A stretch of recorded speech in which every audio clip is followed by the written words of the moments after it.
Wait, where am I? How does one solve racism? You might be wondering. Do I have the answers? Yes. Am I gonna give you the answers today? Most likely. I will do my goddamn best. Today we are gonna solve racism once and for all. First, let's define racism. No. Listen up, Zeptograms. Quebec, welcome back for 18 months, dog. Welcome. It's so glad to have you. You can solve racism by punching in the face of the CEO of racism. We're gonna go jump him. Or tonight, everyone together, we're gonna jump the CEO of racism. Hi, guys. Before addressing this, before we go here, hello, Gross Gamer, thank you for the follow. Before we go further on this, I want to make a quick announcement. My video did a lot better than I expected. My video about D&D racism, it was more effective than I thought it was. Let me show you. Hello, Internet. My throat does feel sufficiently wet, yes. The typical range is expected 1.4 to 3.6. It hit 8.8, which is pretty nice. The impression's pretty good. Average view duration, pretty good. Subscribers, it went up by 200. What the fuck? It's almost like creating YouTube videos is really good for me, and it generates a lot of pretty awesome results. And maybe I should make more, maybe more tabletop RPG videos, maybe more D&D videos, maybe more talking and solving the various problems within it. And I want to be a positive influence on the tabletop RPG community, but a complicated amount of things. Broken Sword, thank you, sir, for following. How you doing? We'll give shine in return. I give you this heart. Kind of. Here's my heart. Here is my hands in the shape of what I think is a heart, an anatomically correct heart. Bum bum bum bum. You did a good video on a very new hot topic, but that works too. Here's the thing. At the beginning of the year, January 1st, 2023, I promised to myself I was going to be more positive about Dungeons and Dragons. And then the OGL shit happened. Those hands are in the shape of an apple. You're an apple. The apple of my eye. See, that was cute. See, that's cute. Give that some love. That was cute. You know that was cute. I was gonna be more positive, and then the OGL shit happened. And a bad apple. You're a bad apple. So the day I decide to be more positive is the day. By the way, do you know how much 10K views gets you? 10K views gets you $30. $30. That's not a fuck lot. I don't even know what to do with that.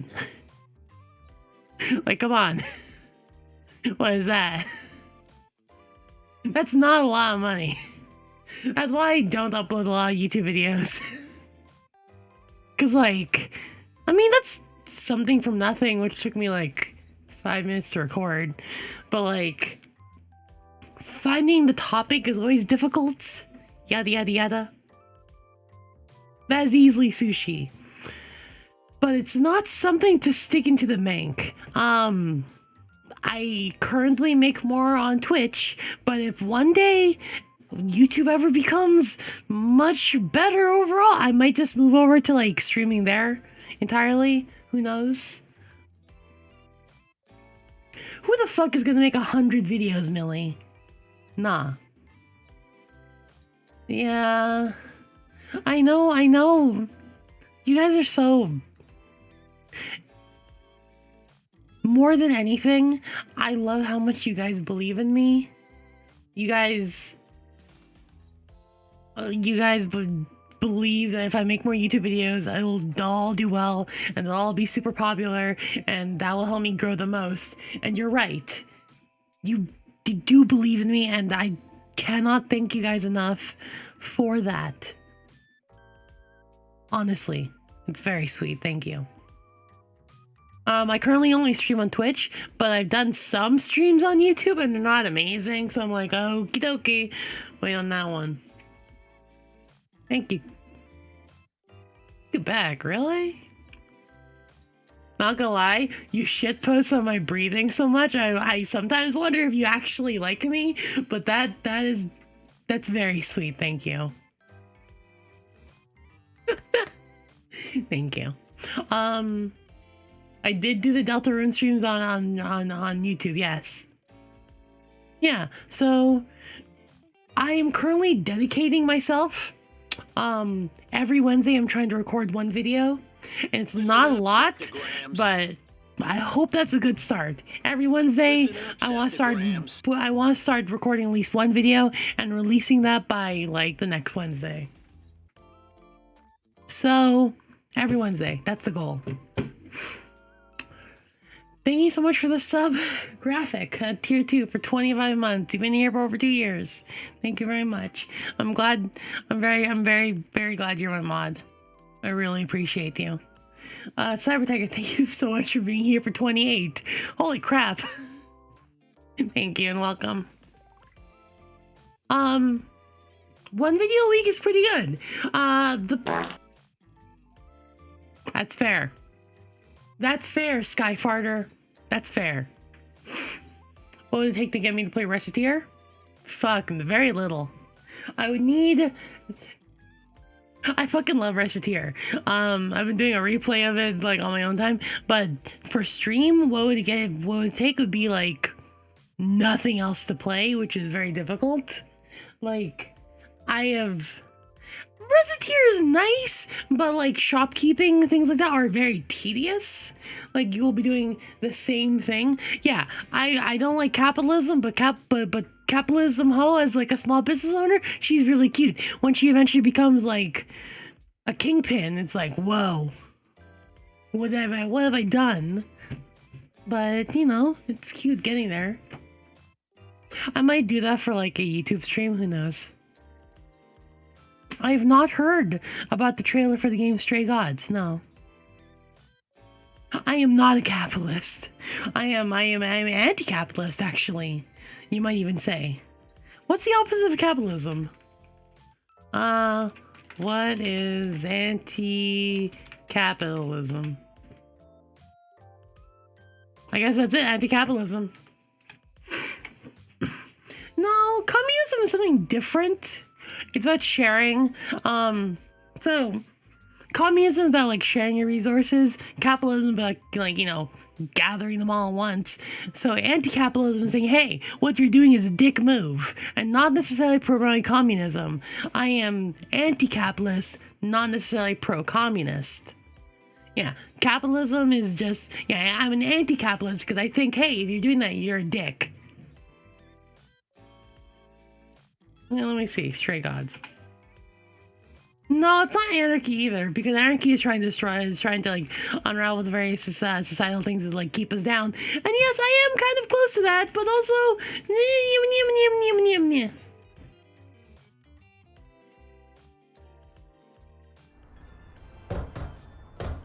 this. Did you lose your keys, Fred? I thought you'd be... What the... Calliope? Calliope? So sorry. Grace, you know that you're lost now. You've been given powers you don't understand. You say I'm you sorry, didn't our kill role-playing Calliope. musical? You have 1 week to prove it. What do I do? Start singing. So sorry you had to be here for this. I'm in the dark too as you're hearing What? this. But someone is dead and I'm losing my head. Like the goat said, this is my time, time to shine. It's not a simple matter to kill an idol. You want answers? Fight for them. How could you throw that gauntlet at me? Could your heart shrivel any further? How do you do You this? abandoned me to a terrible fate. This is not about you. Enough! It's a Musical? Magic is a different and older power. Ready to face the music?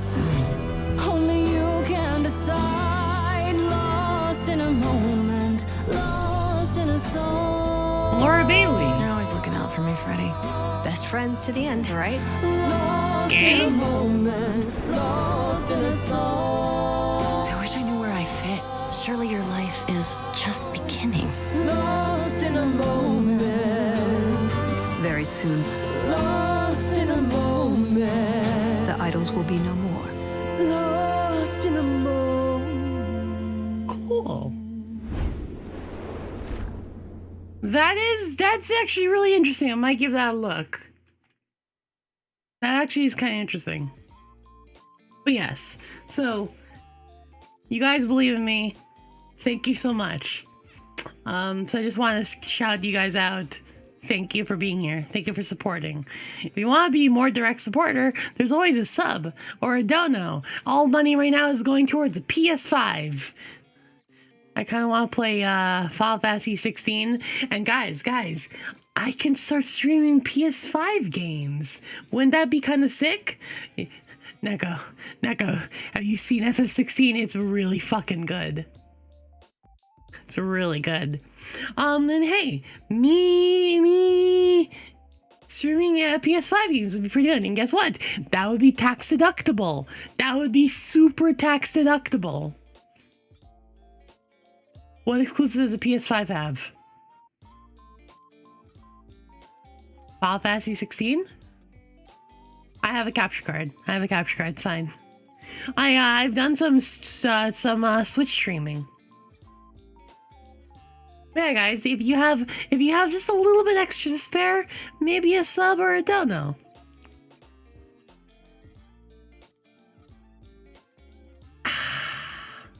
Anyways, thank you again. So today, let's close this up real quickly and go into the club room and ask ourselves, how do we solve racism together? Let's solve racism. I want to look at several ways we can handle racism. The sideboard.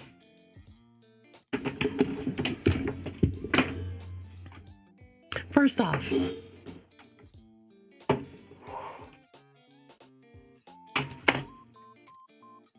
where's my pen? Okay. How to end racism. What do we first? Let's look at what we already have. What is available to us?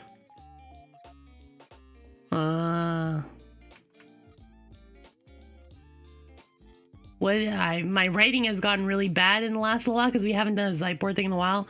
What is available?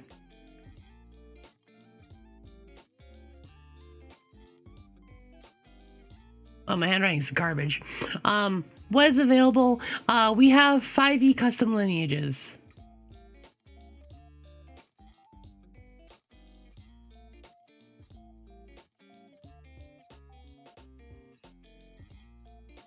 And my handwriting. Wow, what happened to my handwriting? What? Okay, now let's fix my aim. Let's fix the positioning. This is bad. 5e custom. There it is. I think I need to change my hand position a little bit. Okay. Okay. Yeah, I have to move my hand more.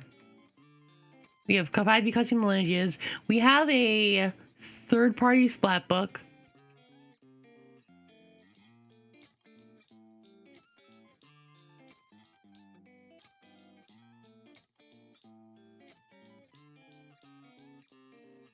Third party, I think it was called the Ancestries. Yeah.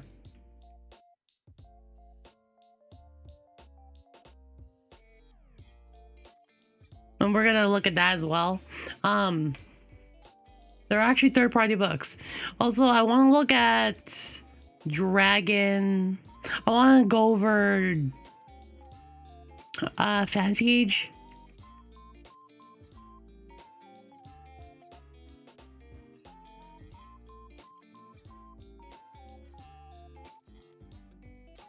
But first off, before we even go here, we have to ask ourselves, how does Wizard of the Coast keep fucking up? How does Wizard of the Coast? How do they? That does keep fucking up.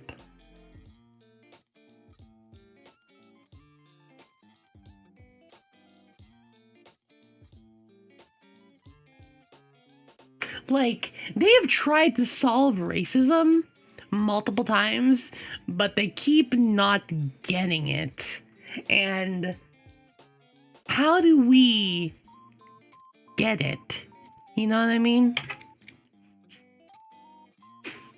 They keep getting money and then they do. I agree. I call them wizards, but I never say Watsy or Wazi or whatever like that. I always call them wizards or of the coast because, again, let's not forget, they're not your friend. Watsy sounds like your pal. Wizards of the Coast is a corporation. Grand Wizards of the Coast is its own thing entirely. Well, how do we handle GWC?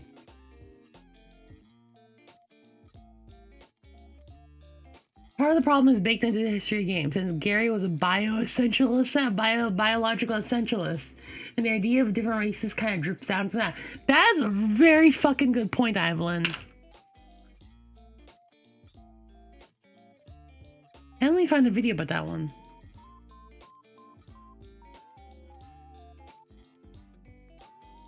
Watch later.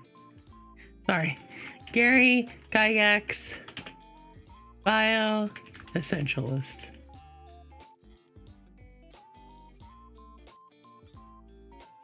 Let's watch this. I'm interested. I'm interested. Let's at least watch a couple of videos of these so we can like get a better idea of where it stems from.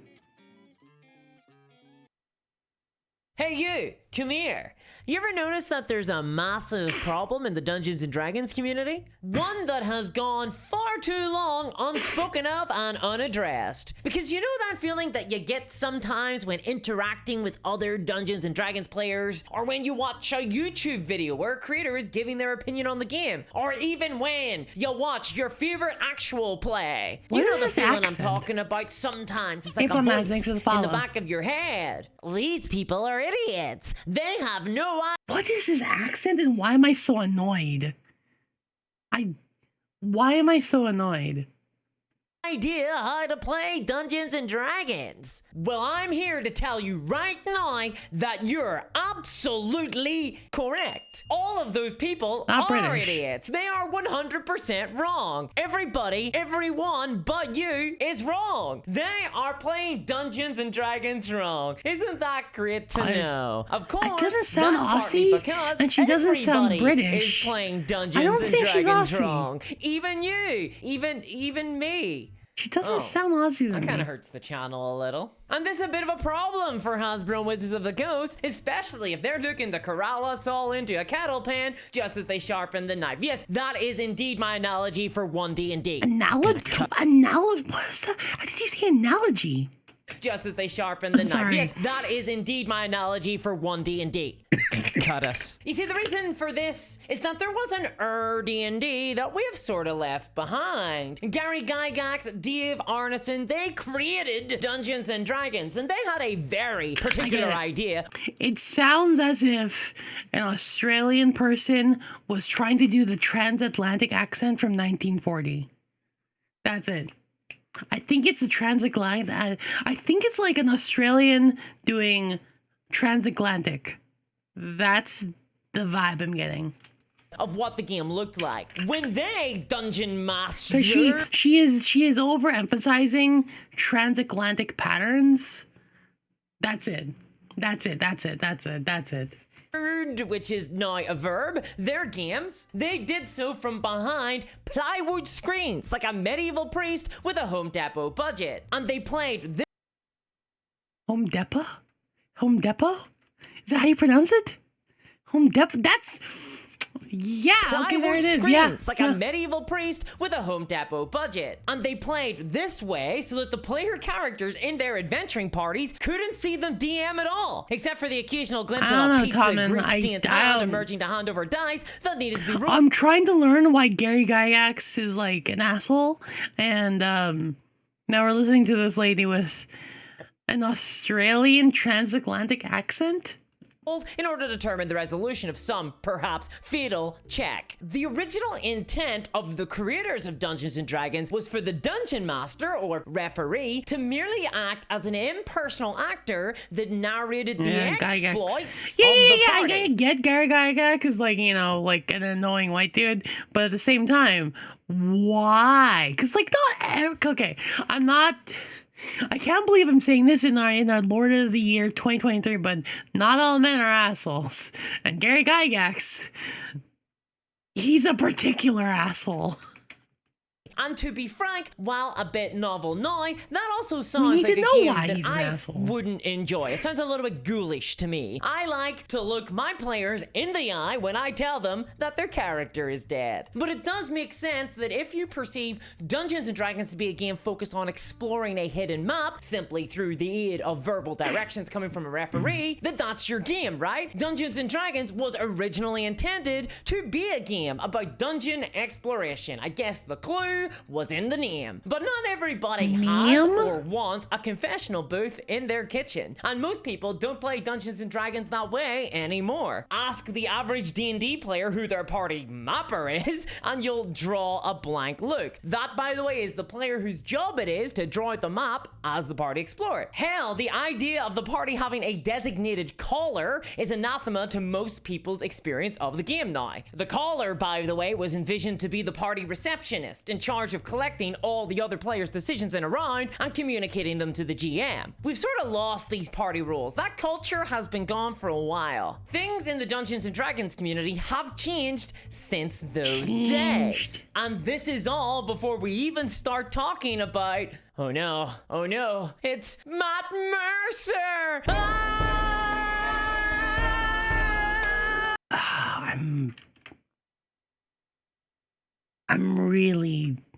I'm really kind of annoyed how she handles this. I am here. How did D fix We're getting there. Yeah, so Critical Role. Yeah, no, I'm done. I'm done. I need more than this. Gary Gygax, bad. Gary Gygax, race. Actually, oh yeah, Gary Gygax racism. Hey, this isn't DMing. Let's look it up. See what we got. The fuck is this? What are some of these videos? Who is this guy? SJ. Anyone that unironically uses the term SJW is a moron. Not even. We don't. Man. Yikes. Are we still in the second floor? No. You don't think so? Too deep, gone too deep. You're pretty sure. I'm a little worried, everybody here. We are going to, like, tackle some, like, uncomfortable corners, topics and top part of the internet because racism is a difficult subject, and we're going to be... If anyone's uncomfortable, please let me know. Those of you who glows don't feel any those are just glasses. Fuck yeah, Quebec. Put a little sorry. What about the one that's saying he can take us to the master? Well, he's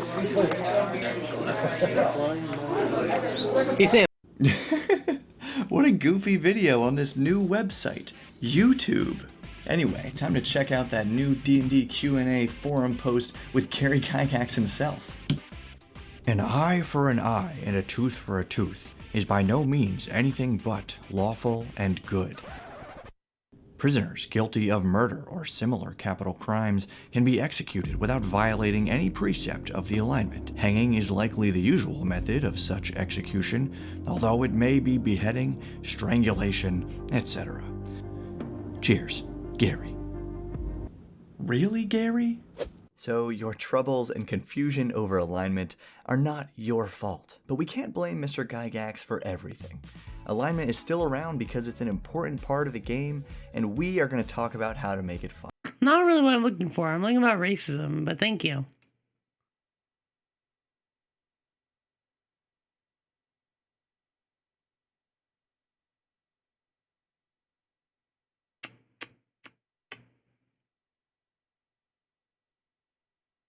Oh yeah, well, we all know this one.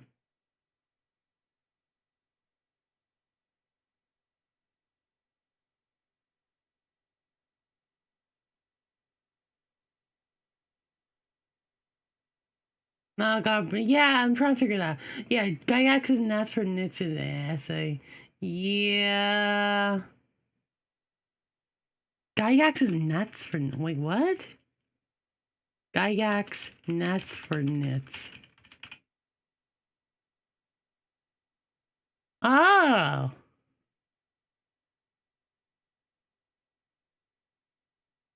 Holy crap. Not really what we're looking for again. Man, so the craziest thing is most stuff about Gary Gygax right now is like buried. It's like 15, 20 years ago. And so uncovering all these things is like internet archival at its best or worst.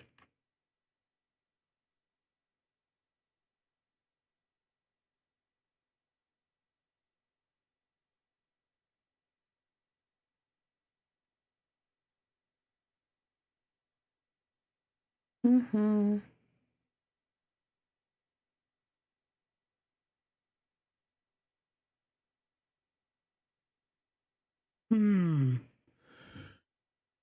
There is a Wikipedia page for D&D controversies. Maybe start there? Actually, yeah, let's go for that.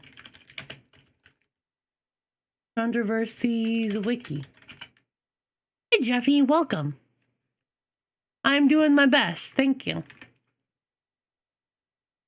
What's on the menu today? Hi, we are currently trying to solve racism in Dungeons and Dragons. We are getting there.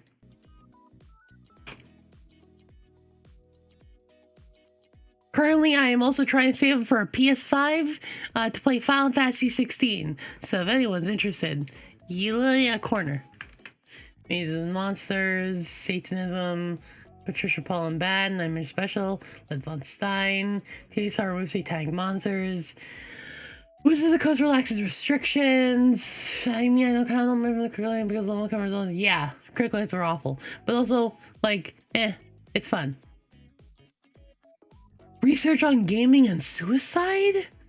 Lack of racial diversity? Wait. Is this whole section? What? What? This whole section was just racism? Okay. Guys, I need a screen reader.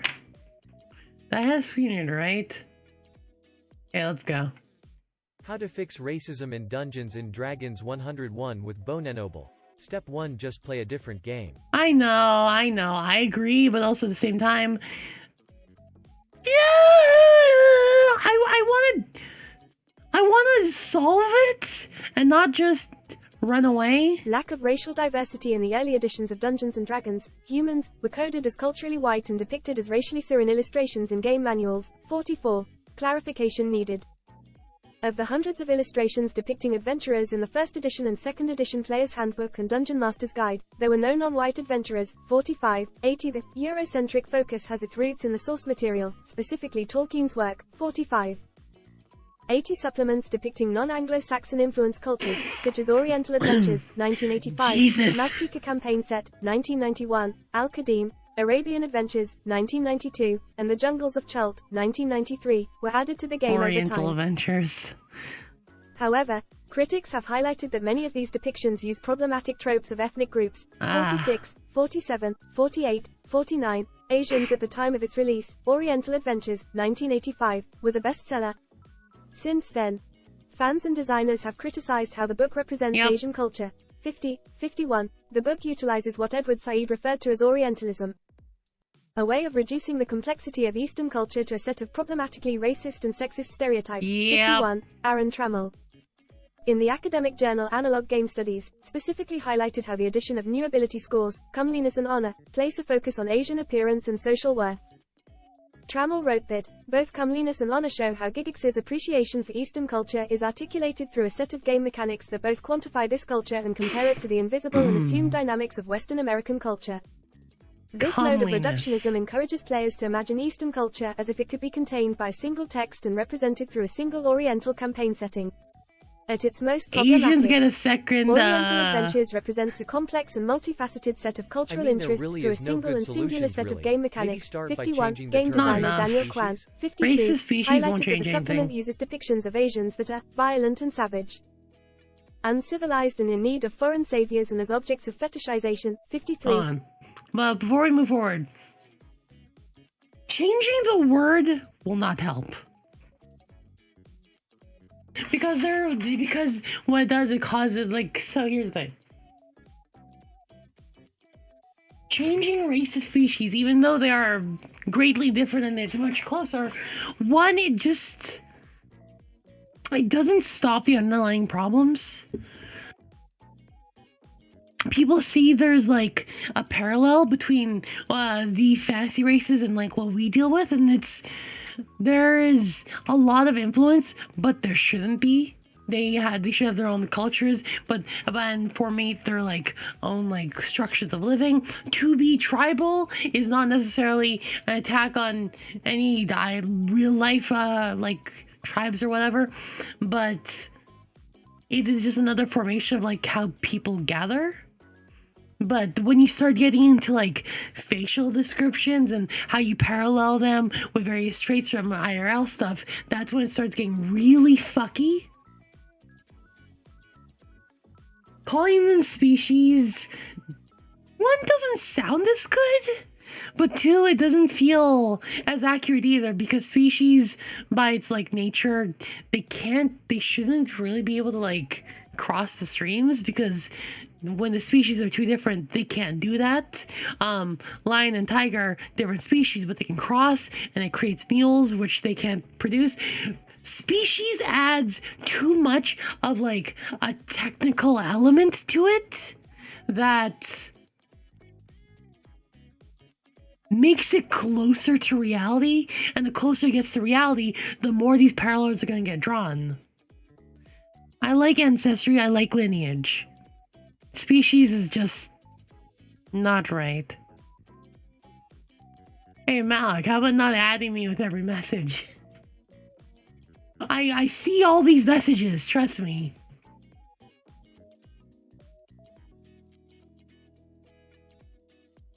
Life form sounds weird.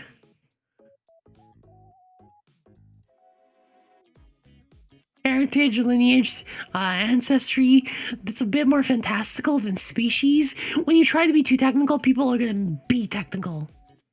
Uncivilized and in need of foreign saviors and as objects of fetishization. 53. The campaign setting book Karater, The Eastern Realms, 1988, expanded a 5-page description on 4 empires: Shou Lung, Imperial China, Tu Lung, Warring China, Wa, Tokugawa Japan, and Kozakura, Sengoku Japan, from Oriental Adventures, and added a new continent to the Forgotten Realms. While Ed Greenwood's original Forgotten Realms did not map one-to-one to real-world cultures, as the setting was expanded by other authors, real-world cultures were used as a touchstone. Technically, this practice started with the Celtic-influenced culture of the Moonshae Islands, but Karater was the first big expansion in this direction. 54. African's Chult, a Pan-Africa-inspired location in the Forgotten Realms, was introduced in the Forgotten Realms campaign set, 1987, by Ed Greenwood. 55. It served the main setting for the 5th Harper's novel The Ring of Winter, 1992, by James Loder. 46. 56. Loder was then contracted to expand Chult into a full-setting book which became The Jungles of Chult, 1993. 56. Loder wrote the sourcebook section of the product. The adventure, The Heart of the Jungle, was written by Gene Rabe, 56, for his section of the work. Loader pulled from his notes from working on The Ring of Winter along with other sources, including articles on The Dark Continent by David Howery and Arms and Armors of Africa by Michael J. Varhola, both in Dragon number 189, January 1993, and listed The Alan Quatermain Tales, 1885 to 1927, of H. Rider Haggard and the Professor Challenger stories, 1912 to 1929, of Arthur Conan Doyle, as Pulp Inspirations, 56. The Dark Continent article describes human inhabitants as dark-skinned with tightly curled hair, while its other races include pygmies and bushmen. In this setting, slaver caravans raid tribal villages, which survive on subsistence agriculture and hunting. A minutely researched 6 pages detailing African weaponry followed.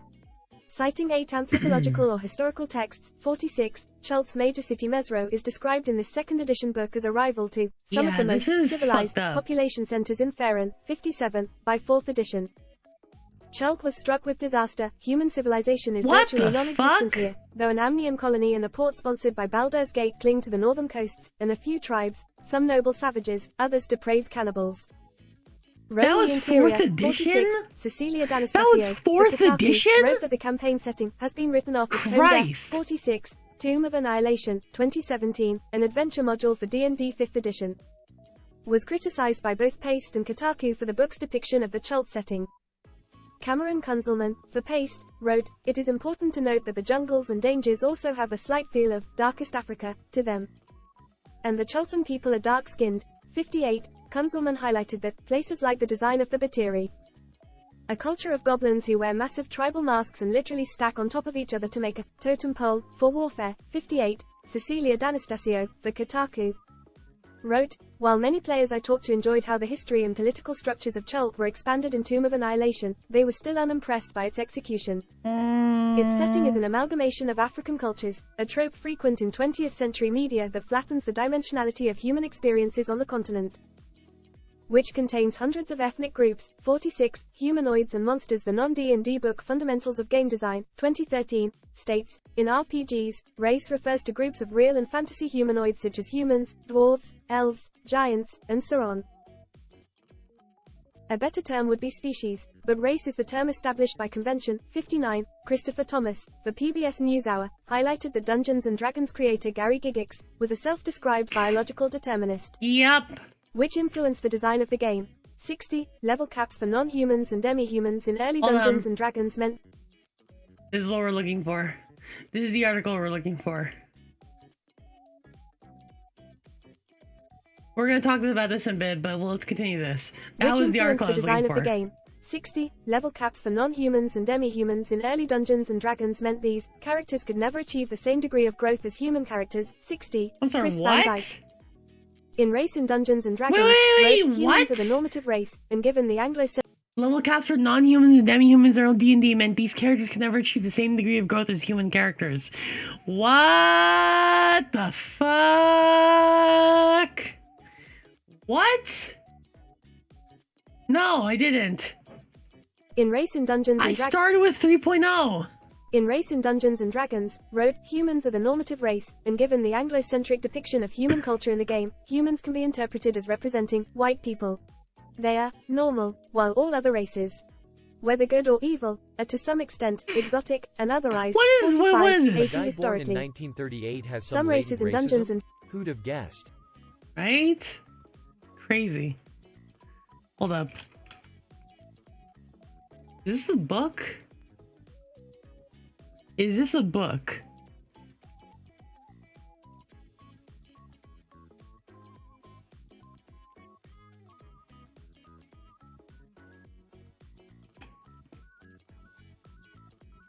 What is this book? Because if this is a book, I'd love to read it. Anyways. Some races in Dungeons & Dragons have been depicted as automatically evil. 47, 48, and one critic states that they have been described with language used to denigrate non-white peoples of the real world, specifically those of Asian or black ethnicity. 49, example needed. Another critic views that any portrayal of a fictional race or group of intelligent people as inherently evil feeds into the notion of harmful stereotypes. Opening square bracket ... closing square bracket. Additionally, deciding that orcs are inherently less intelligent than other races also touches upon harmful topics of eugenics and the belief that some people are less intelligent solely due to their genetics. Yup. 61. Matthew Gault, for Wired. Highlighted the issue as we have thankfully moved away from racial penalties, but even First Edition Pathfinder had racial penalties.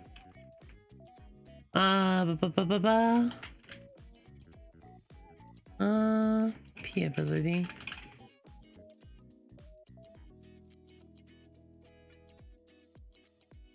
Okay. Here is the orc.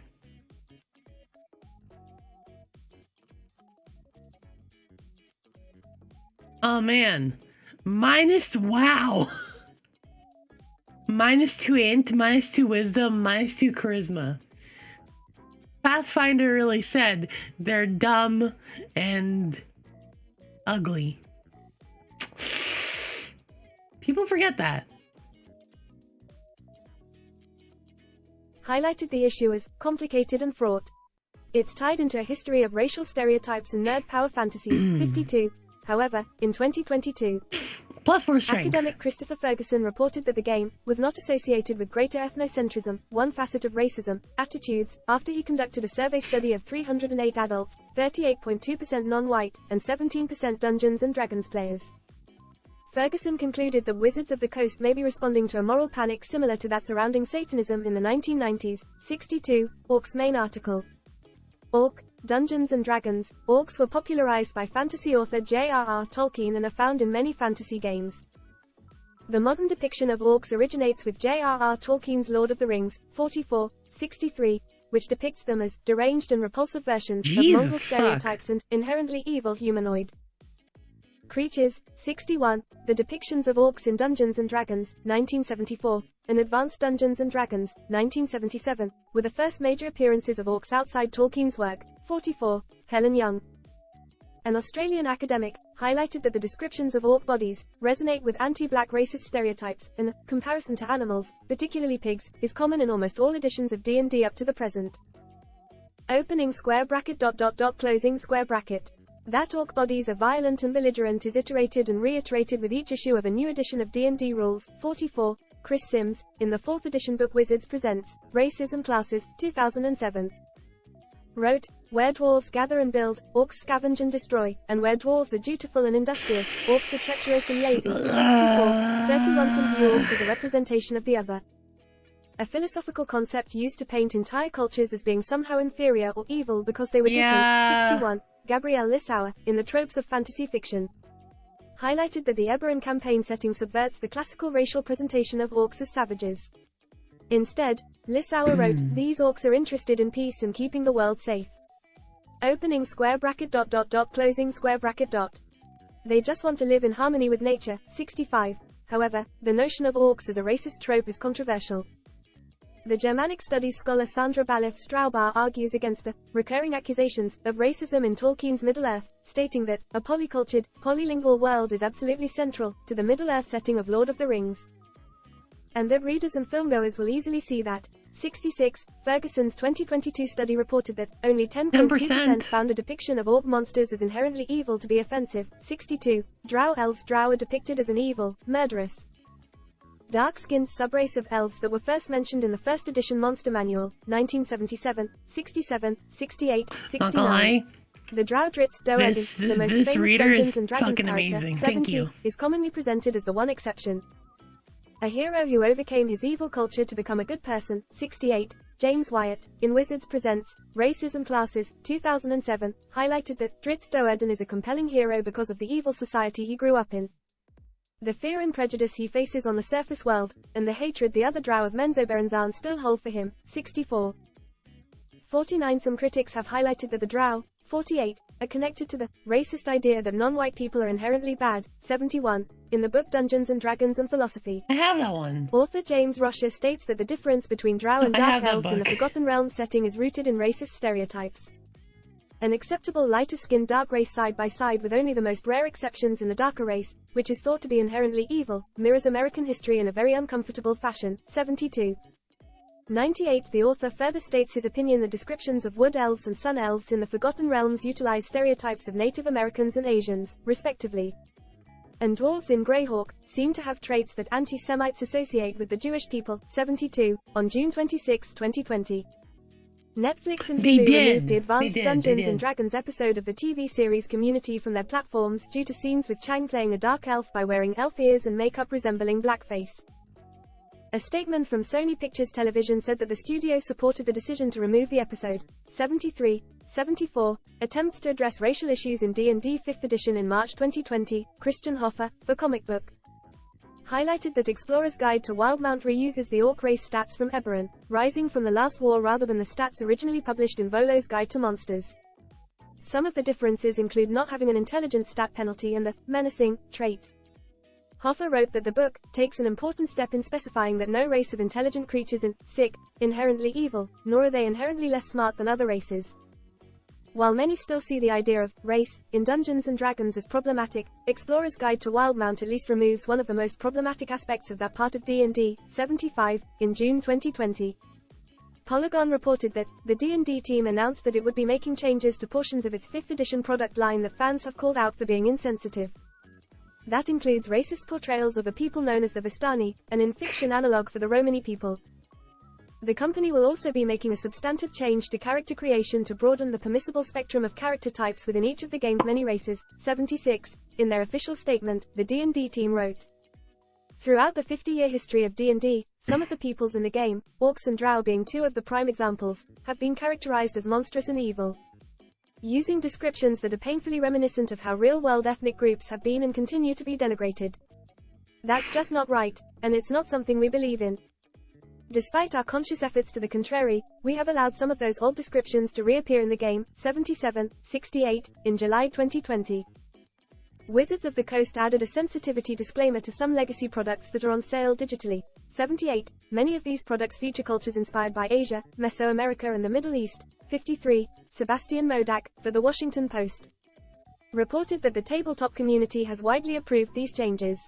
Modak wrote that, in its statement addressing mistakes around portrayals of different peoples in the D&D universe, Wizards of the Coast highlighted its recent efforts in bringing in more diverse voices to craft the new D&D sourcebooks coming out in 2021. But in a widely circulated statement, Orion D. Black, a narrative designer who was contracted by Wizards of the Coast for 7 months, described a workplace where they felt tokenized and neglected. Yeah, I fucking... Opening square bracket dot I closing square. I actually heard about this one. A lot of people were hired by Wizards of the Coast, but they were effectively like, "Hi, you are the only person that knows anything about Asian culture. Help us with this one." They kind of like tokenized the sensitivity readers and the people actually creating content to just.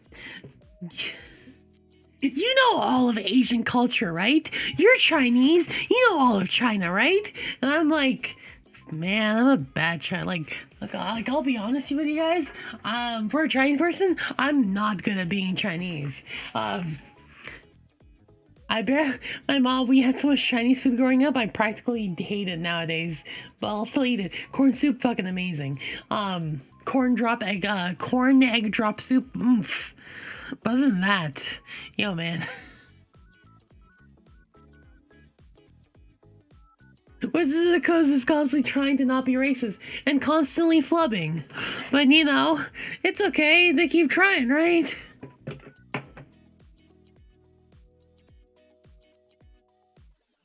I don't want to start an argument here. I'm always willing to learn, taking other people's opinion, but I don't really see what the point of it. Hasn't the creator been dead for several years, and it's not super obvious what the point of it has to brainwash people to being racist or whatever? I'm someone from Asia.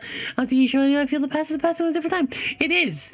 But however, by not understanding where things came from, the history tends to repeat itself, even in our growth. It's kind of like covering things with a blanket, right? And saying, the past doesn't matter. We don't need to think about it anymore. What we're doing right now is better, and it's going to improve. And you know what? We are improving. We are getting better. But if we don't understand, we can easily make the same mistakes again. A lot of problems from that time have been fixed, but other problems have popped up, and we need to just change everything, if possible. We're doing our best.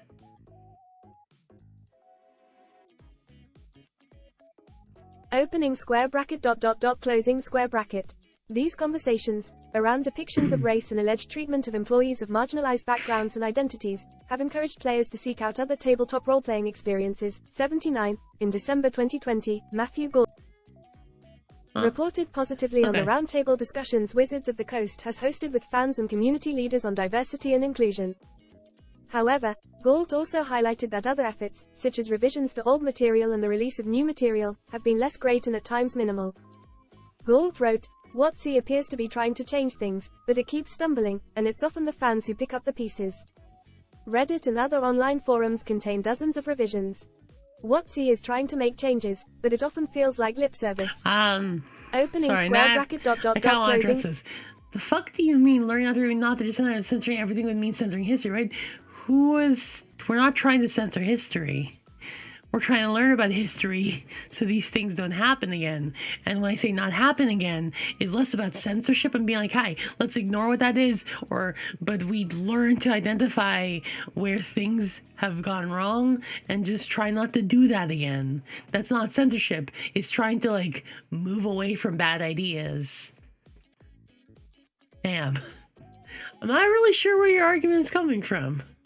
Opening square bracket ... closing square bracket. The loudest voices criticizing D&D right now are doing it out of love.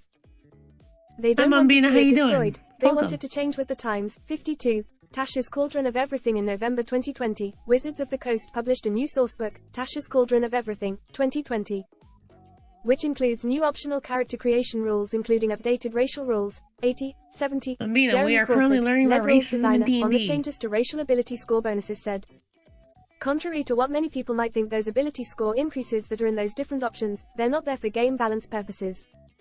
They are there strictly to reinforce the different archetypes that have been in D&D going all the way back to the 70s. Opening square bracket ... closing square bracket. It really has been just about archetype reinforcement. 80. IO9 highlighted that this today we're broadening of the talking about abilities racism. and ideals I'm and character sorry. creation that have, so far, exclusively linked to gameplay this racial Friday. stereotypes is the first step in Tuesday Wizards of the said to Coast's be for recently tabletop revealed plans RPGs to or address issues of Yu-Gi-Oh! race and Today inclusivity within tabletop Dungeons and RPGs. Dragons. Opening square bracket ... closing square bracket. For Crawford, it's not just about addressing previously long-held bias and privileges in races of the game, but also giving players the freedom to pick whatever race they want while creating a character that doesn't feel like a specific exemplar of that race. 69. Charlie Hall. For Polygon, highlighted his disappointment with optional racial rules in Tasha's Cauldron of Everything. He wrote, earlier this year the publisher admitted that it had made missteps involving its portrayal of race in the past, and vowed to make changes to the structure of D&D to make it more welcoming and more flexible. Those changes, as detailed in Tasha's Cauldron, are extremely weak. The guidance is, more or less, to ignore the rules for character creation and just do what feels right. Bruh. Opening square bracket ... closing square bracket. That's so lazy. It falls well short of establishing a progressive new precedent for the original role-playing game. 81. See, this is where I have difficulty, like, understanding this one. Ignore the rules for character creation, just do what feels right, is the laziest fucking response. Like, this is a game. Because people are like, no, it's a storytelling experience. I cannot. I do not support. This is all just storytelling, and the game doesn't matter. No, it fucking matters. That's why we're fucking playing this. That's why there's a shared rules. You can't be lazy with the game design just because it's fucking hard to find an answer. It's hard. I did that because I didn't know what I was doing, and it's okay to just kind of like do whatever you want. But that's okay if you're a creator or player.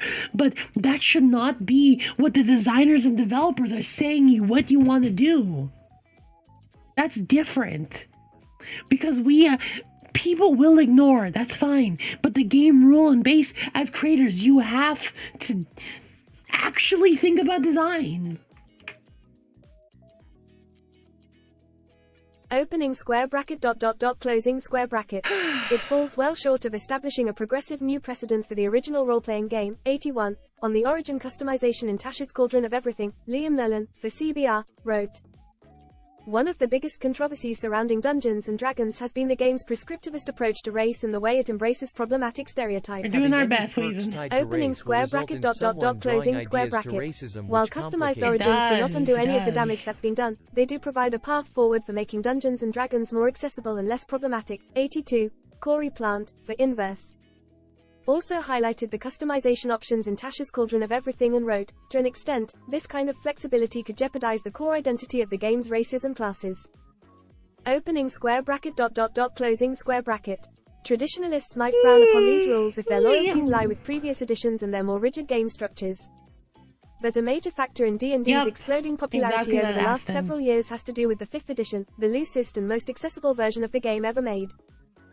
Opening square bracket ... closing square bracket. Kind of what These kinds kind of of creative whitewashy. innovations aimed at diversity and inclusion might alienate the game's traditionalists, but it's totally awesome to imagine what players might concoct. 83. Cultural Consultants on September 2, 2022. Wizards of the Coast Is this issued the an apology Hadouzi for thing? offensive material included in Spelljammer, Adventures in It's a Space. Hadouzi thing. This content was removed from digital editions and will be removed from future print editions. There it is. Errata was also released. 84, 85, 86. Charlie Hall, for Polygon, wrote that this apology is in reference to a race called the Hadouzi. The primate-like creatures were called out for their association with in-fiction slavery, as well as problematic themes and images that together serve to reinforce racism against black people. 87. Both Hall and Christian Hoffer, for comic book. Quebec brings up a point. Either you have race and some problems tied to it, or everyone just plays the same gray blob with the colored paint over it. So that's a complicated thing to say because he's kind of right. Like, can you name any current ethnicity right now, any culture that doesn't have problems attached to it? Can you? I can't. Like, race is a very charged issue, so, like, Chernobyl, though. Like, you can have a lot of positive depictions to it, but people are going to find negative depictions to it. You'd have to effectively create your own cultures. And then people will say it's not complex enough. So unless you dedicate, like, a lot to one culture or one race, it's always never going to feel complex enough. You know? And that's...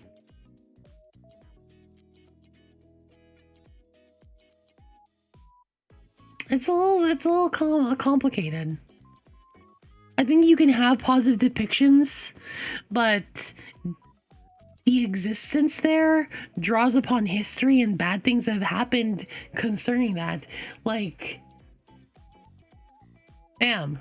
Like, I'm Chinese. I'm really happy about being Chinese. But also, there's some really messed up things that happened between China and Japan hundreds of years ago that people don't forget. I don't know. It's complicated.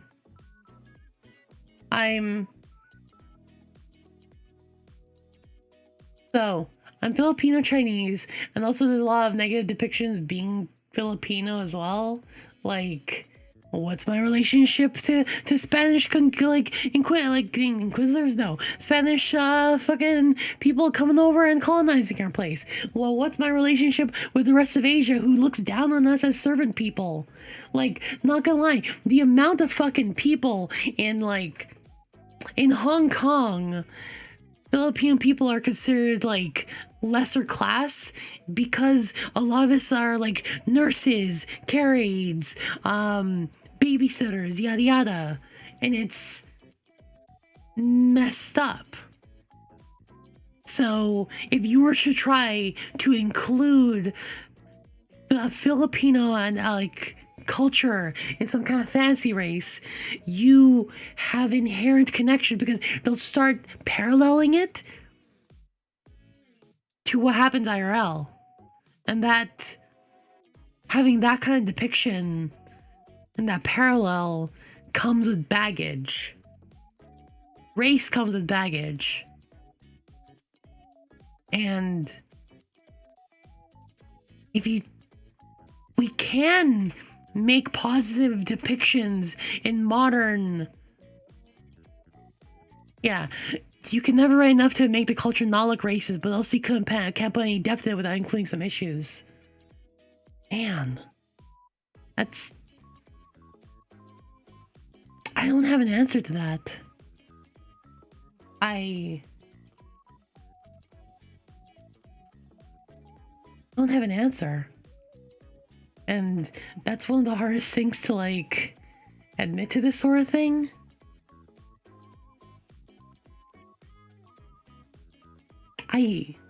I want there to be something good here.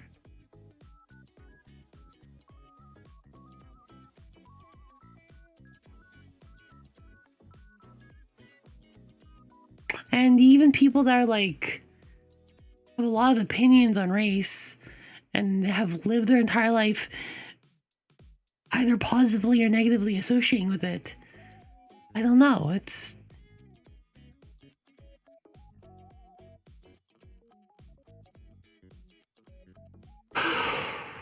Man. Fucked. I don't know. We can remove as many negative associations. How about this? How about this? How about this? How about this? How about this? How about this? How about this? What if... In reality, races don't have any overall differences aside from melanin. But in these fantasy groups it's not racist to give the cats better climbing. What's racist is implying a race memory for skills or negatives to cognitive ability. Rather than race memory for skills, I tend to associate that with, like, growing cultures. Like, if you're a dwarf with +2 fishing, does that mean dwarves have a natural +2 to fishing? No. I kind of associate that closer to, you grew up in, like, a fishing town. And maybe dwarves here are they like the water. Who knows? The primate-like creatures were called out for their association within fiction slavery, as well as problematic themes and images that together serve to reinforce racism against black people. 87. Both Hall and Christian Hoffer, for comicbook.com, highlighted that no cultural or sensitivity consultant was listed in the product's credits. 87. 85. Following the announced revisions to Spelljammer, Adventures in Space, Christopher Perkins, Wizards game design architect, announced a new inclusion review process for the Dungeons & Dragons Studio, 88, 89, 90, which will now require every word, illustration, and map to be reviewed at several steps in development by multiple outside cultural consultants prior to publication. 91. The previous process only included cultural consultants at the discretion of the product lead for a project. All products being reprinted will also go through this new review process and be updated as needed. 92, 89, 91, Chase Carter, for Dicebreaker, commented that Perkins' announcement seemed hopeful that the new review process would remove the onus of flagging obvious misses from the player base. 89. Carter also wrote that it is unclear whether these consultants will be considered freelancers, contracted workers, or something more permanent within Wizards' development structure. The announcement also didn't explicitly state if the cultural consultants would be included in product credits. This has often not been the case for past books. Adventures and Other Supplements, 89. In December 2022, Wizards of the Coast announced that the word race would no longer be used to refer to a character's biological traits and instead would be replaced with the word species. This change went into effect with the December 1 D&D playtest release. 93, 94, 95. The press release stated that race is a problematic term that has had prejudiced links between real-world people and the fantasy peoples of D&D worlds, and the terminology change was made with the consultation of multiple outside cultural consultants. 96. I don't agree. Not with the race thing. I don't think species is a very good term to come back to it. It's accurate, but I don't like it. Ancestry, Herald, that works.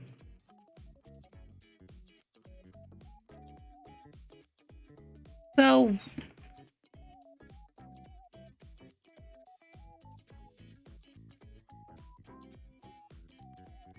part of these tend to come. Lineage is really good too. I think so long as Wizards still has int and wisdom as stats, there's always going to be some problem with racial stuff. There's always going to be some. You know? Maybe even saying so. Maybe the sixth stat system is part of the difficulty here.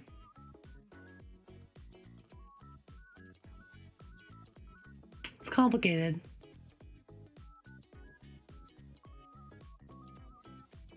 Because any penalties to this is going to like assign. It's going to pull in parallels, being like, oh, what is the race representing, and then what does that actually mean? What implications does it have elsewhere? You know, not helpful.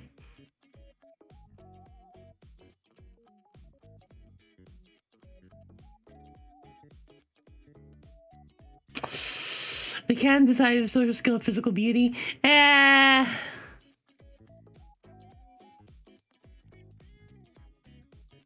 can see. I don't mind charisma because, like, man, I'm fucking socially awkward as shit.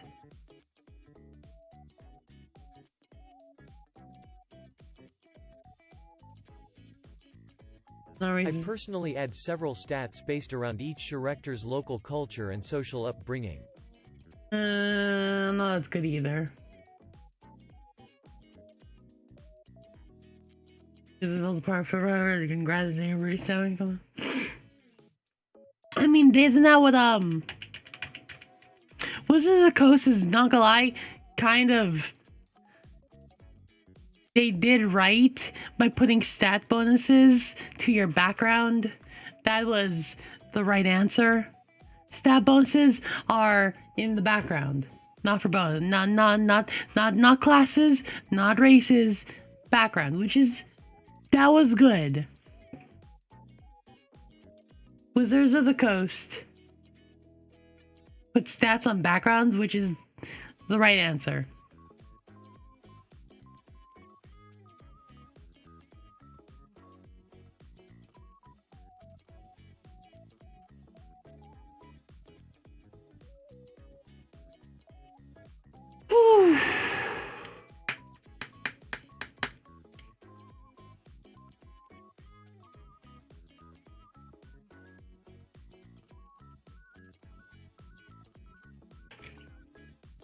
I do like that, but you have to depict that you're trained to do it due to your culture, not necessarily because... The solution would be to, instead of depicting hard races, rather focusing on background and allowing players to freely construct the cultural background and how it shapes their abilities. I'm going to talk about a story. That's a really good point. So I played this game, Fantasy Age. I love Fantasy Age. So, Fantasy Age. We had the ability to create mixed characters of anything. So there's several really cool stuff. One, you have your elf, you have your your human, your dwarf, your whatever. However, we also had I don't remember the term. Was it chimerist, or like monster blooded, or monster blooded? We'll just say monster blood for now. You could pick any creature from the monster manual and you could gain its abilities. You could be half something in the monster manual, half whatever thing, or because you could be monster blooded twice. I had this one player. She was half Mothman, half moth, half slime girl. And whenever someone did this, I said to them, you have the final say on whatever your cultural background was, whatever it is. My friend Mel, she played half dwarf, half gargoyle. And she had this entire idea for what... Stat bonuses coming from backgrounds makes them reflect the culture you grew up in and what that culture values instead of you were just Sounds like different. a win. Sounds like a win to me. So one thing I liked about this one, she created an entire culture of dwarf gargoyles being carved from stone. which is cool. And as they get older, their bodies turn into like rare materials like diamond. Turn to diamond as they age.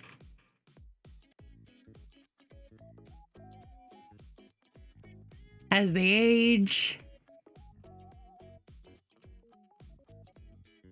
It was really fucking sick. That was really fucking sick.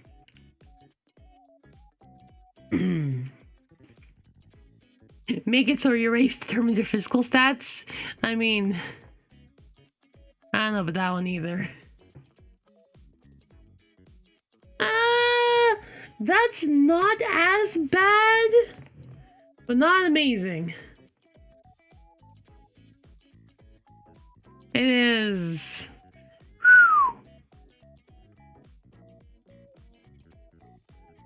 That's also a point, Kioma. That's complicated. We're gonna come up with these kinds of problems. I think so long as we don't have penalties, that's not as bad. Bonuses are nice, but then...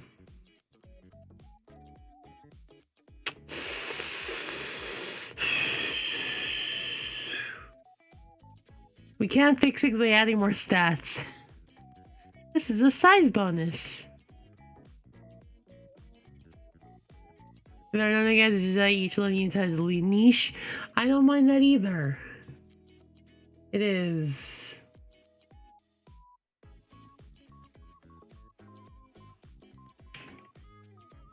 Keeping it physical is one of the answers. Keeping stats physical.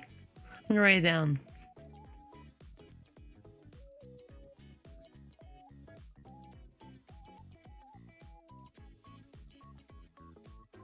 Solutions. One of them was... one of the solutions to all of this? Background stats. That was really nice. Do you think so? I say they keep the stat system they have now, which I don't think needs any improvement, because why, if it ain't broke, don't fix it. Now if we were to remove species, race mixing, it might limit the player's choices in what sort of character they want to be. I'm not sure how to tackle the problem in a way that appeals to all crowds, and I mean it sadly. Background stats. No negative penalties. No penalties for it. Penalties. Physical stats only.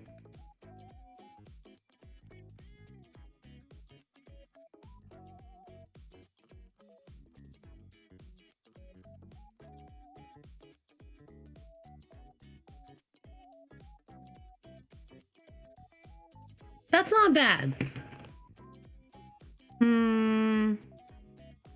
I mean, one of the answers there, Kioma, is have everyone start at -1. Rather than starting everyone at 0, start everyone at -1. And then they have to add bonuses to get above it. That's one of them. Like most orcs are strong, and halflings there you go. are You already have dexterous, penalties but to you work don't with. have to play that. You can play a orc with low STR or a halfling with low dex, and leave the lore and NPC stats the same. Fabula is pretty good. Fabula is another one of the answers, but that's not playing with D&D, and we're trying to play with D&D today.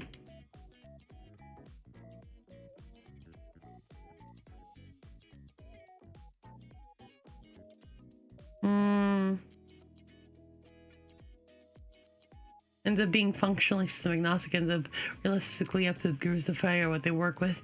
Yeah, but that's not very helpful from a game design perspective. Leaving it to the players is nice, but it means that we as game designers are not doing our job. But yeah, Kioma. Everyone starts at -1. You put points to go 0 or go into like +1. I like this. This is a nice answer. Starting at -1. Starting stats at negatives.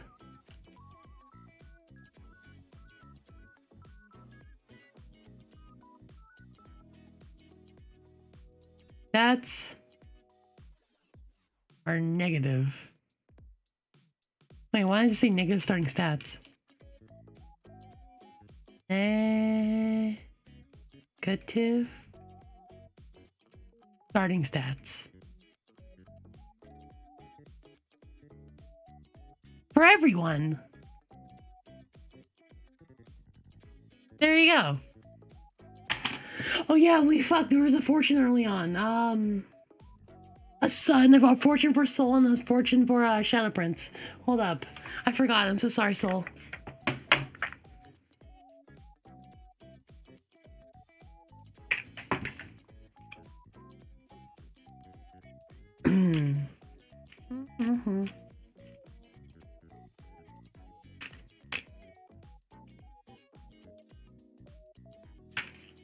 No, I prefer if they were all started like 8. I would prefer Pathfinder 2 start everyone at 8. Okay. Soul, you've gotten the reversed bard.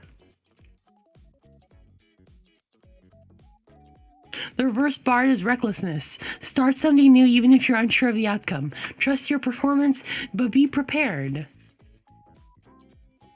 If it isn't, my favorite editor, Phoebe. How you doing? If we start everyone at negatives, that's fine. Everyone starts negatively. And for Shadow Prince, you've gotten the reverse monk. Why is everyone reversed today? Shit. Uh-oh. Did I put the deck upside down or something? Fuck.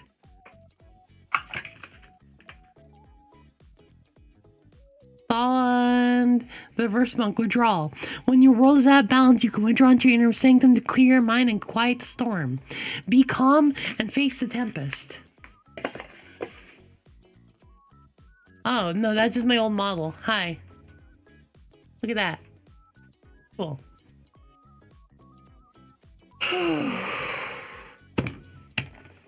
Make it a point buy for stats, but certain races get easier advances? No. Physically larger races get easier advances for physical scores, for example. Then there's no reason to play like... If we stick to only physical bonuses, then that's not really gonna super help the rest of them. Cause then here's the thing. If you say certain races get bonuses or easier advances, that's more bioessentialism. Booyah. Don't do that.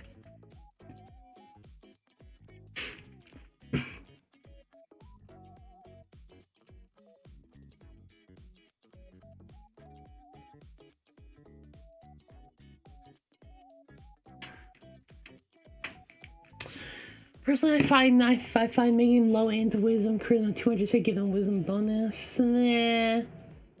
But my sermon. So yeah, no, but yeah, that gets back to a little bioessentialism, feature essentialism. But that's some background. You work in construction. You're strong. You spend your whole life studying books. You're wise, smart. We don't have to need it. We don't have to have race bonuses.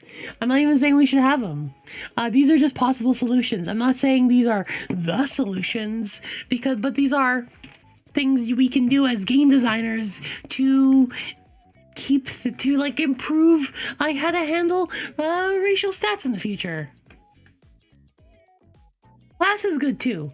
Class stats are also good, but because class stats. Konosuba actually does class stats. Class stats. Konosuba does this.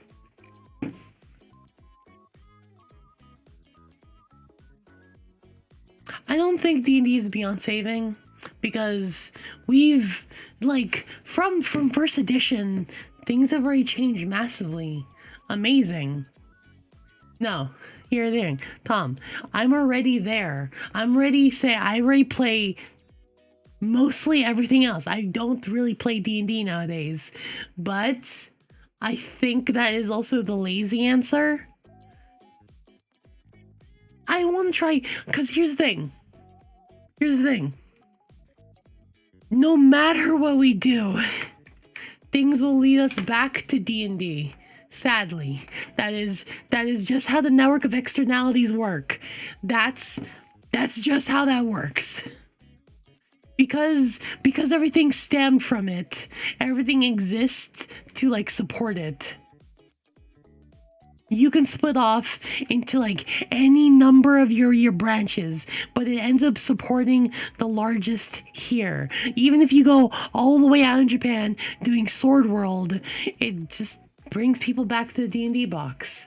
I'm not even kidding. All roads lead back here. That's how the network externalities is as strong as it is, because so many people are able to teach it, learn it, and propagate it, that no matter what game you make, it supports the biggest market share, period. We can't save it. So unless we can try fixing the granddaddy of all bullshit, we're never gonna truly actually escape. We're not gonna. I'm not giving up. That's just how these now. We're gonna. Have you not seen my video? Do you not watch my videos, Kira? Do you not watch my videos? Do you not sub on Twitch? I'm just saying. Dad, do you actually watch my stuff, fam? Hold up. Watch this. D&D is a system. Dungeons & Dragons has purposefully entrenched us. This is not a metaphor. Let's watch this video real quickly. This is not figurative. Why we can't just leave. This is literal. We are in a web created by their own design. We are not designed to escape. Man. There's this theory called the network of externalities. My voice is fucked. That believes that everything that gets added to a system improves the quality of the system, as well as entrenches people into the system. Yeah, that's me. You can read this a little bit. I'll go over it in just a bit, but I really want to talk. So in Japan, I don't know if you know this, but they majorly use faxes. Google it. They use faxes. Konosuba Tabletop RPG. You buy it on Amazon. Each other, mostly to send documents. I don't know why they send an email. They don't send an email. So, the theory of network externalities essentially works that when you buy a fax machine, not only races as class, you mean like how sorry, Shadow Misty, I'm sorry, did you say races as class solves this issue? You mean how like in the first edition of D&D you could be a fighter, you could be a wizard, and you could be an elf? I'm just saying, dog. No, races class does not fix this. You're a fighter, you're a wizard, you're the elf, you're the dwarf. Woohoo! That was wild. A work of people that also use faxes, but for every single person that has a fax machine, you've improved the network by being added to it. You are now one person. There's so much slash yes, dog. You adding onto them and adds quality to both of you. This is part of why Japan can't stop using faxes. When you start a company and you join in, you need to connect with other companies in order to interact with them, in order to do business, and you can't do that unless you get a fax machine. And if you later on get rid of the fax machine, you've not only made it more difficult for companies to interact with you, but you've actually cut yourself off from the network, losing credibility as a company. As a very collective society, I would think they would consider it rude. So, because no one is willing to fully leave it's been fiery, Lucas. It's been fiery. Faxes stay. They're still Thank you for the follow. Them. Welcome. It slows down businesses. That's why they work long hours, really long hours. Black companies bring people there until like 9-10 p.m. at work. It's not good. Another really good example of this is the whole Twitter debacle. Debacle? No, I'll get to that in a bit too. The idea is that D&D is somehow better than the competition is a powerfully entrenched concept. The idea that D&D can be beaten by a game that is better than D&D is at the heart of every business plan from every company that goes into the market. Battle game with D&D. If you accept the theory of network externalities, you have to admit the battle is lost before it begins. Because the value doesn't reside in the game, but the network of people that know how to play it. Part of the strength of D&D is that literally everyone knows how to play it. Yup. So many people know how to play Dungeons and Dragons. So many people are capable of teaching you it. There's a network of content on the internet teaching you how to play as well if you don't know. Like if you Google D&D tutorial, you'll find a million videos. Unironically, just so many videos of people introducing concept. There are so many channels themselves dedicated to introducing people into it. You have fed into the D&D machine because it's also a good way to grow. It is a really good way to grow. But part of the network of externalities is that because I'm not the system. Look, part of making changes and making things better is about understanding what you're dealing with. This is not being defeated. We have to analyze as just this is how that system works. And you have to play with, around, and through the rules of society in order to actually positive change.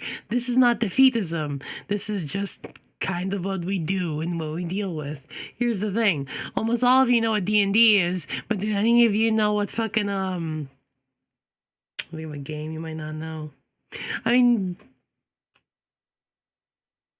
does any of you know the End of the World game?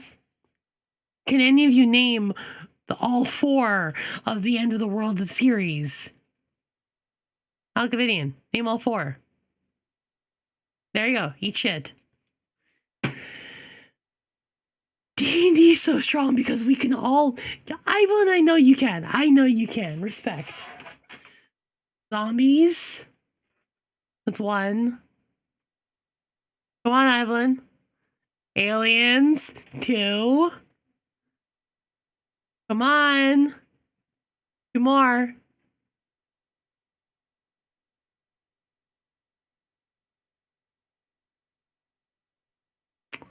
Do you give up? No, no. No, no.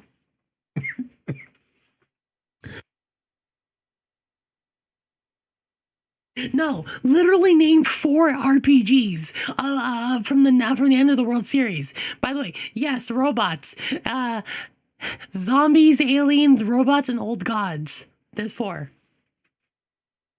So there exists a lot of games with the entire idea we will make a game better than D&D, but that's not necessarily the case, because you can make a game more technically proficient, better designed, more inclusive, more amazing, and you're not going to win against D&D, not because of lost quality. Your quality is there. The problem is the network itself supports D&D. The network is too strong. You will not beat it regardless of the quality you bring up. Can spread the system, and the system goes strong with every single person you teach and you join, because those people can then make content, then create stories and have more conversations. The network grows ever stronger. Hey, look what! Hey, look! She has a red outline to her instead of a blue one. It's too strong. Part of the reason the OGL was initially created.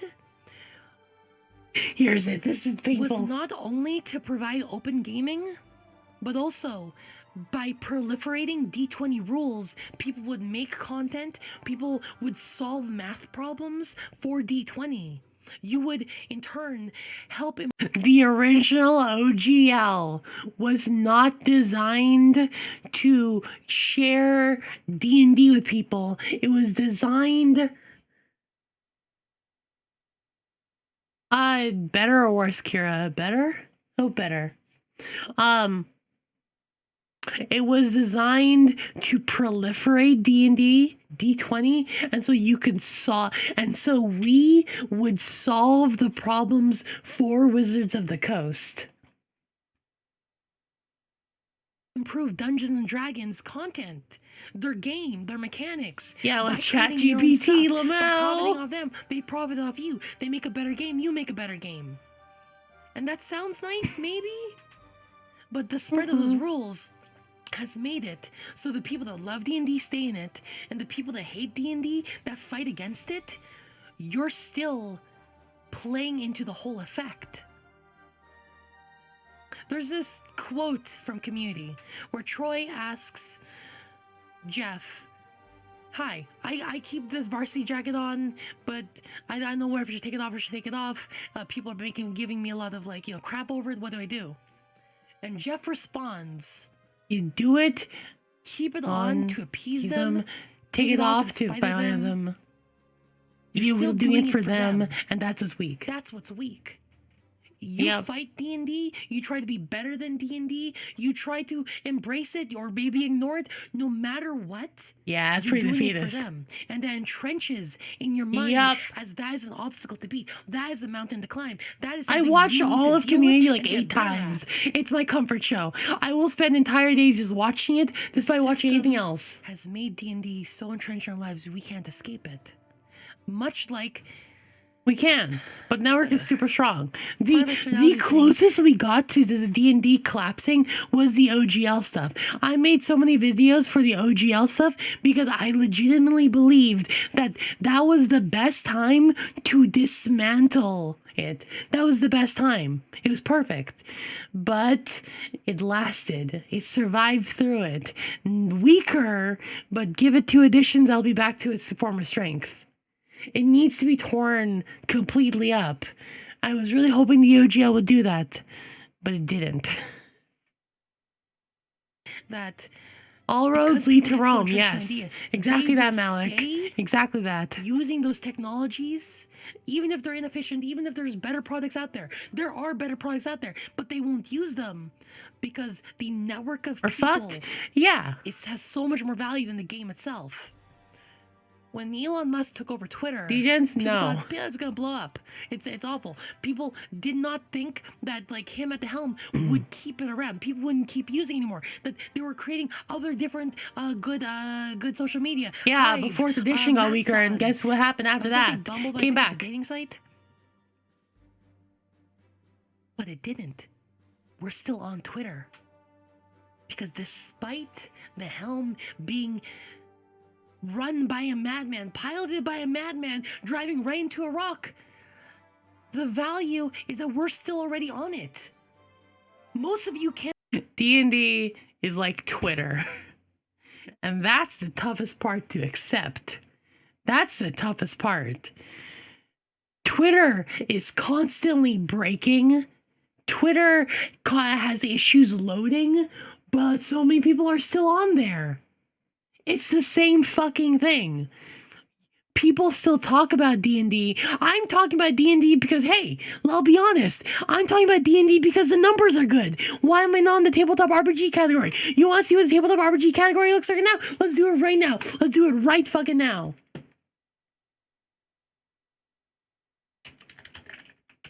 You look at this category. 500 viewers. Top one is 69. I'm at 65. And I'm already at, like, it's insane. Dungeons and Dragons. 1.2K. 198. All of this shit. That's it. That's just what happens. This is just what happens. There are simply more people talking about D&D than tabletop RPGs. Wow, I'm 3rd. That's kind of nuts. That's actually kind of cool. Thank you. Yeah, it's kind of cool. I'm a little happy. Can't stop Twitter. I know most of you are still looking. I'm here for the numbers. I'm here for the numbers. How many of you are my regular viewers versus how many of you are new? By the way, hi, hello, thank you for being here. If you're new and you think my topics are kind of interesting, I don't always talk about race. It pops up a lot, but if you're not a regular, hi, maybe come check out my Discord. Or if you like my content, drop a sub. There, shilling over. Go check out my Discord. It's pretty cool. We have people that talk about tabletop RPGs and Yu-Gi-Oh! A lot. Phoebe, you're here. You're part of us now. You're stuck. Yeah, anyway, go check out the Discord. Drop a sub. Whatever you want. Because we all use it, because we use it to interact, because we use it for information, we can't quit Twitter, no matter who's running the show. Dungeons and Dragons, no matter who's running the show, no matter what game you make, what you develop, whether or not it's better, it doesn't matter. That's a lie, Pixel. Shut the fuck up. It's for them. Dungeons and Dragons is knotweed. Japanese knotweed is this plant that you can kill off completely. You can cut off all the root, not the roots, but as whatever you see of the plant. But the roots go 3 meters deep into the ground. It is buried so deep that when spring comes, it will grow rapidly, reaching stories high. You've been here for like months. less than a week, maybe a month. It will burrow through buildings, trying to grow and expand. It is a resilient plant. The only way to get rid of that, you have to dig up 3 meters of ground and unroot it completely. Well, I'm glad you're here, Dark Math. ORC trying to handle off, trying to help 69, us isn't nice. going to help because no matter what we do, Check we're out the still gonna be Discord doing if you're it new in here. the D20 box for Dungeons and Dragons. The only way to truly leave the system, you have to upend the roots. My main games I play right now are Fabula Ultima, Kamagakuri. All marketing and That's it. sales activity in the hobby gaming genre eventually contributes to the overall success of the market share leader in the genre. You make a game, people are like, oh man, what's this based off of? Well, it's not D&D. Oh, what's D&D? I'm gonna go play D&D now. I'm gonna try out this little game that like 3 people try to play That's rough. locally, and I'm gonna go play online with tens of thousands of people. That's the roughest part about this entire argument. You can go play DiceQueen D is my favorite witch hunter. Witch Hunter. You can play a game that is just like, hi, this is a cute little game about being dog pirates. That's amazing and so adorable. And you'll go play and be like, oh man, what's a game I can actually play right now if you go online? Oh, everyone's playing D&D. I'll go play D&D. That's what fucking happens. You will maybe move on to somewhere else, but the number of people that start with D&D and keep coming back to it is unreal. It's absurd. My last 5e game was maybe a couple months ago tops, and I've been doing this for more than 10 years. Fam, you will come back to D&D over and over again because that's often what a bunch of your friends will want to play instead. And you know what? Here's the thing. The problem with D&D, the biggest difficult time with D&D is it's not bad. It's fine. It's not egregiously bad design. It's not amazing. It's a solid 6 out of 10, 5 out of 10. You get what you come for. It's not bad. It's fine. That's the rough part. That's the rough truth. It's fine. It is a McDonald's burger. McDonald's burgers, they're not gonna kill you or make you puke. But it's a burger. It's a cup of milk if you're not lactose intolerant. It's not good. It's just fine. And that's the problem about it. Because the network is there to play more games. Whether or not the person introduced me into it is there. We need to replace at the head. Because, like Gnawweed, also, like hi, Hattie. Hydra, Welcome. no matter how much The you balance try, is pretty keep it fucked, going but until overall it all it's goes away fine. completely. Not saying good, not saying bad. It's fine. Anyways, thank you for watching that video. Call to action, like, comment, subscribe. Watch me. Like, comment, subscribe, blah, blah, blah, blah. I'm gonna think about making this a new series. Join my called Discord. Maybe, like, post D&D. Trying to, like... Hi, watch me. tell people Go the on my steps they can Discord. take It's kind of escape neat. the D&D box, to escape the system. Remember and to attract ring them. that bell Maybe and introduce like, new comment, games. subscribe, What do you and think? give Would me you like that? subs so I can buy a PS5. Comment. Currently, right now, I'm trying to Because I buy a have to ask you to PS5, leave a please. comment. Thank you. Because if I don't grow, my opinions don't matter. That's what YouTube is. Wow, what the fuck? What the fuck? What the fuck, Fast D? Chill. Because I have to ask you to leave a comment. Let's do it again. Maybe then introduce new games. What do you think? Would you like that? Leave a comment. Because I have to ask you to leave a comment. Because if I don't grow, my opinions don't matter. God damn. That's what YouTube is. Yay!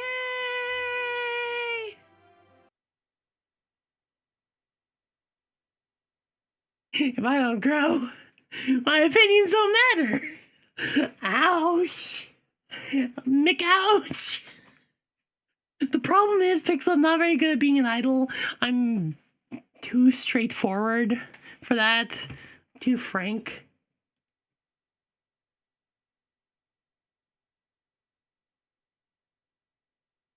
Happens.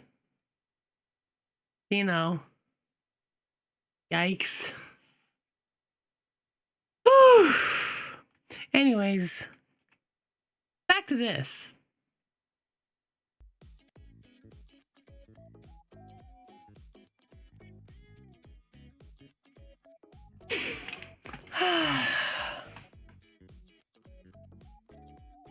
So the current solution that we've possibly come up, I'm not a scene kid.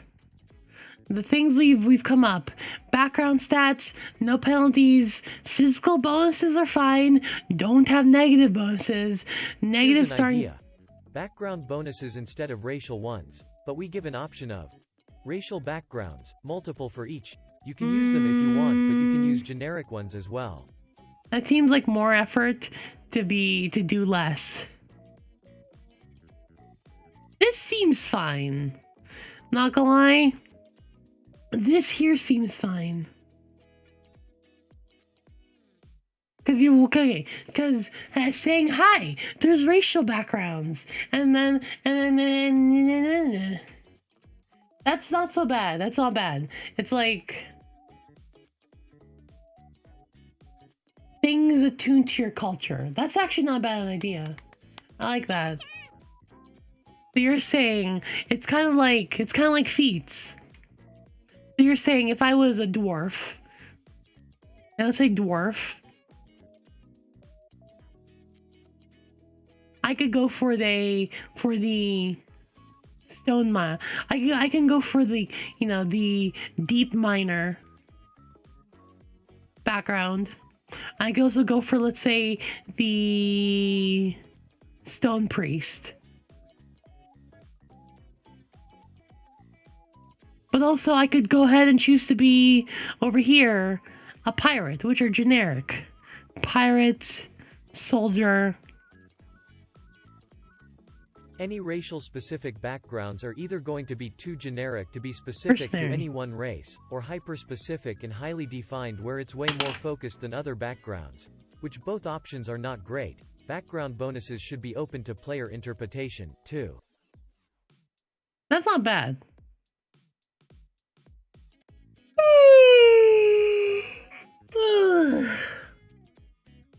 What's the door?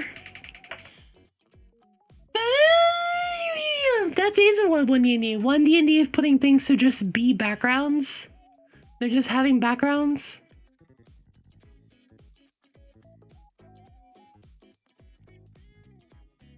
A 34-pound metric in your head.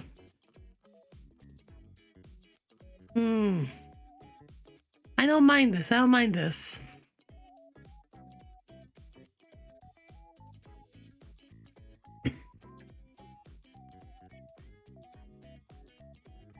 But what's really the benefit of having, like, race-specific backgrounds? Filipino rich? Man, I ain't a Filipino witch. Actually, my doctor said I got 3 inches taller. So, not 3 inches. 3 centimeters taller. So I'm like 5'7"-ish, and so when I did like a height thing, I straightened my back, I lifted my toes up, and it's like, oh, you look 3'0". I think you're 3 centimeters taller. I'm like, thank you. I did not cheat. I straightened my back. It looks good. But yes, so what exactly is the bonus to having, racial backgrounds?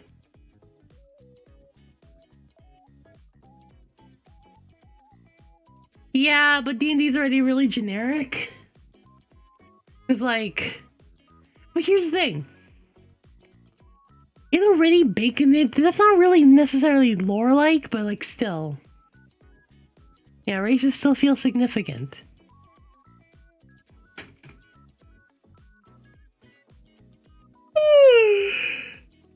It's not bad, I have an idea. Hi, Bonnie. Did we defeat racism? We did quite a bit of damage, you're not gonna lie. We did quite a bit. Not a lot, but we made progress.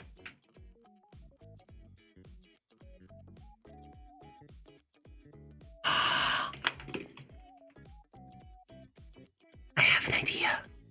Something no one's gonna like. Guys, I have an idea. Background tables. Guys, background tables. So let's say you're a dwarf.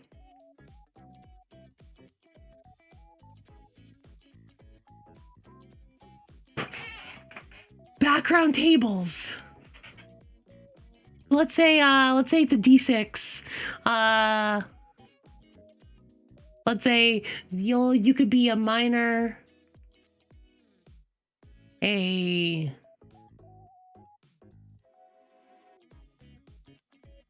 priest. I got nothing else. What else are dwarfs? Let's say fisherman. Fisher. 1, 2, 3. Tracker.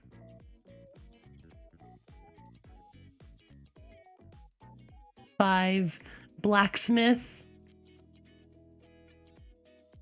Yeah, let's do some basic ones.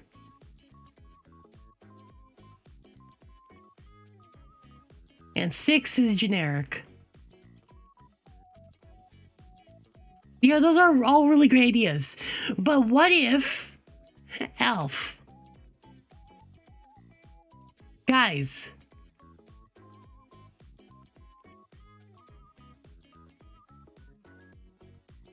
Mixed cultures. Okay. This one, let's say scribe. Let's just make some up. 2, hunter. 3, I don't know. Yeah, it's fine. Let's say wizard.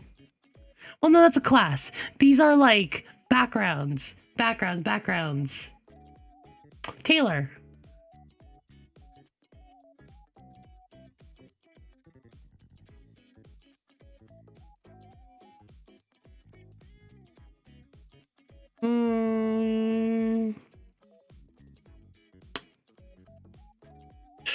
Gardener. Let's do herbalist.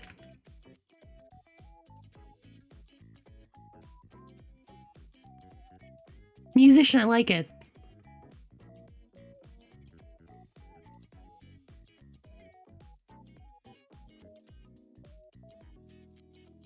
And 6 is generic.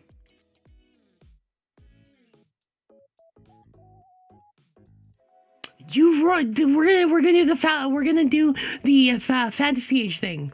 You roll twice. Roll twice.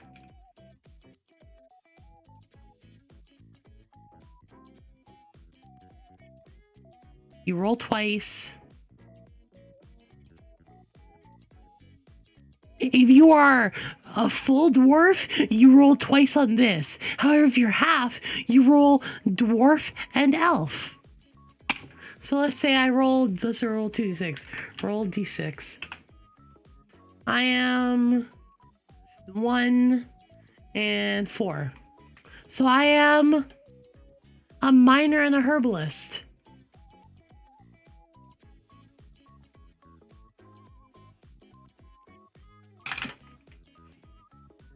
There's probably a generic scribe one, but this would be Elven script. I don't know. One could be your hobby, one could be your profession. Maybe you've had multiple jobs in your life. You didn't just go. When you were a kid, you were like, okay, I guess I'm gonna be a herbalist forever now. No, it's not Tommen, because we've now addressed that there's multiple ways for you to be like specific to this thing, but you still have the option of being generic. Blacksmith and scribe? You mean the rune blacksmith? What? The rune blacksmith? You scribe cool stuff into your weapons. Done.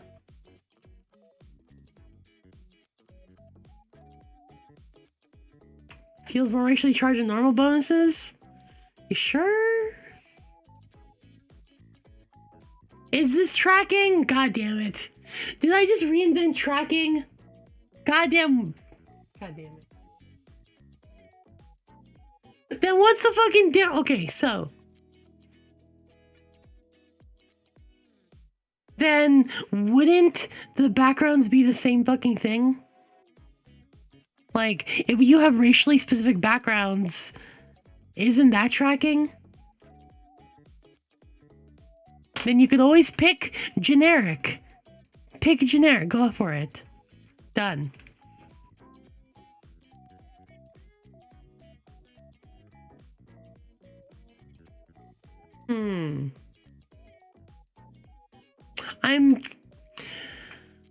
Tracking is like Harry Potter. Having 4 different houses and people only interacting with people that are very similar to them. We're not racially limiting careers. I haven't fully explored the specificity between these, but also there will be... When I say generic, this opens up to like a list of 18 others.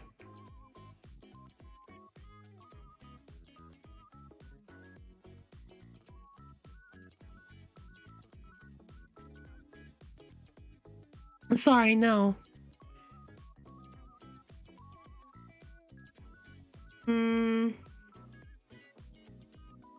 Removing the role requirement is less tracking? How come? Pick 2 could work. So here's the thing. You can also just pick 2. But some people just like rolling on tables. So in Fabula Ultima, one of my favorite things is like whenever I need to make a character, I just like rolling on the tables.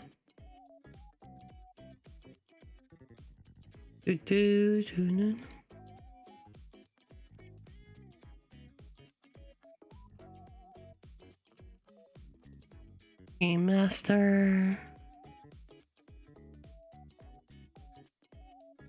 I just like rolling tables.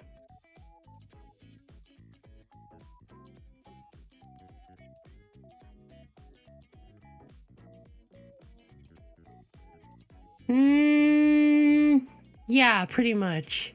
People can also just, again, with this, they can just, you know, hey, choose to do 2. Just choose or roll twice. Done.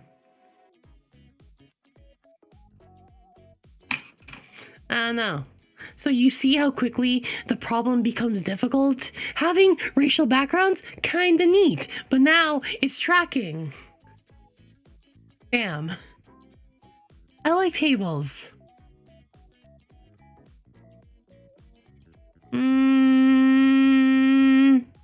Again, you can pick or you can roll. That's always been a thing you can do. Does anyone really, truly sometimes just say, when they roll on a table, like when you roll, like, hi, what's my focus? Hi, here's 6 options. Okay, I'm just gonna choose number 4 instead. I don't know, man. Having an ability to roll does not immediately make it racist.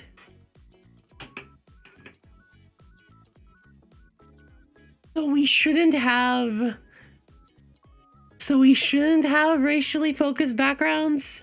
So we shouldn't allow to have like Stone Priest and Miner here versus the generic ones here. Having these options on the left is tracking and racist. Is that the problem here as well? Because here's the thing, Shadow Prince. Now you have to question what makes the dwarf culture, what emphasizes dwarf culture, right? Either you have problems or you make everything better the same. And that sucks.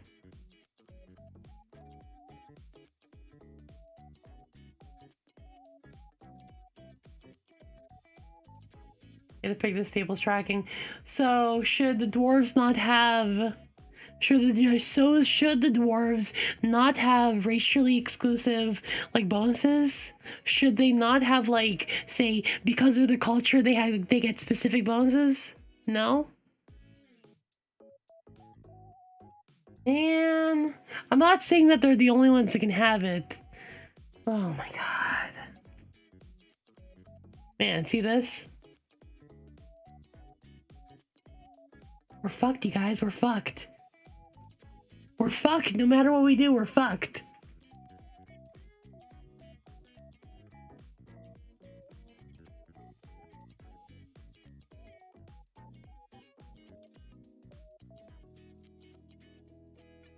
Yeah, that could work.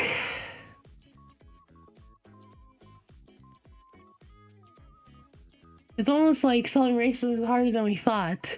But also, I don't necessarily agree with Shadow Prince's arguments here, because it sounds, again, you could totally be an elf miner. Because if, let's say, you were a dwarf and elf, you could totally be a miner and a scribe, or a miner herbalist. That's what this character is. They could do both.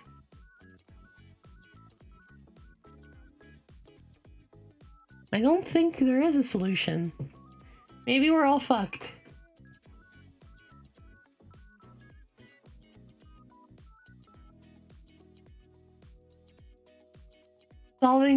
Solving racism is D&D 5 seconds long. We're just fucked. You can't. We are out here trying to solve it, and I just reinvented tracking. So at the same time, if you don't have like racial, bonuses, then you just have the great blob. We come back to the blob.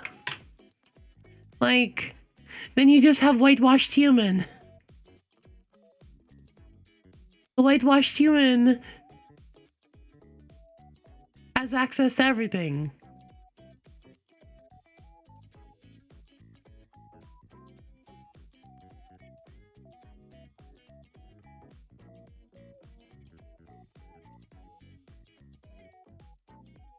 Which I don't like that either.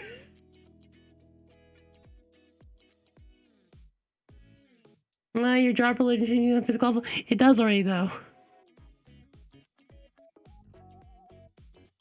I'm fine. Yeah, but no one's gonna do that, Millie, because people are lazy. That doesn't work. People have been making point buy stuff for like Pathfinder for forever. How many people use point buy stuff on the regular? Nope. Not gonna work.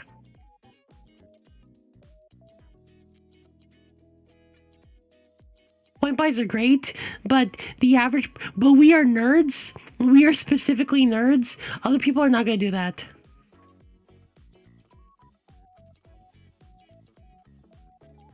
Yes, I get you love that, but the average person is not gonna.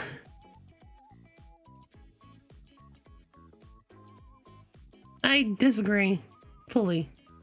Why do you think we still have class and race systems? Why do people still use alignment? Because it's easy. It's easier, period. Point buying things is amazing. I love it. But the generic everyday person like that plays this, the average is not gonna do it. We're not average, we're nerds. We're particularly fucking geeky.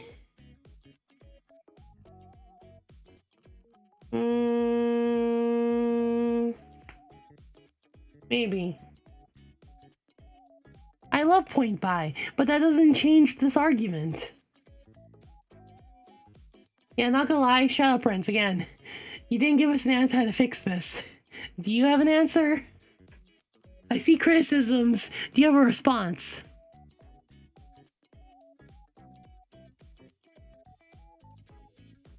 That's the problem. Don't have answers.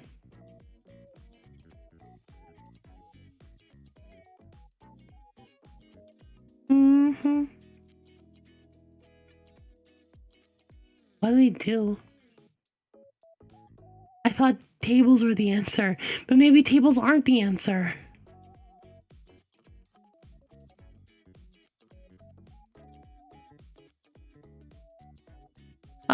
Thank you, Phoebe. But I'll check it after stream, okay?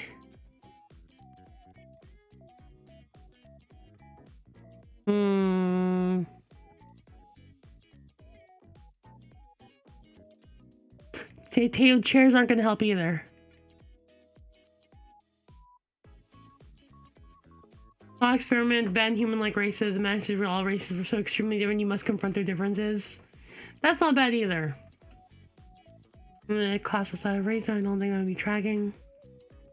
Class is different. I just want to say I love your enthusiasm on this subject and everyone giving it their all in chat on this subject. We gotta tear it all down, and then fix everything we have to tear it down. It feels like there's less options. I think having D4 versus D6 would be just less options overall, which I don't really like as much. Oh, your card reading. Sorry, Waha. I'm trying to focus on the subject.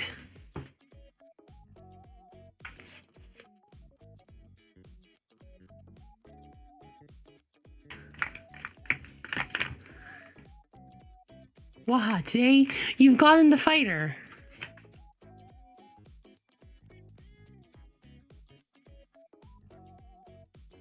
Be unafraid of conflict, so your life can grow.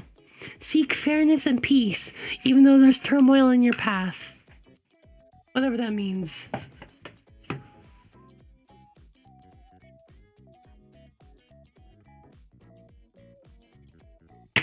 Do you feel there's things in your life you need to move through?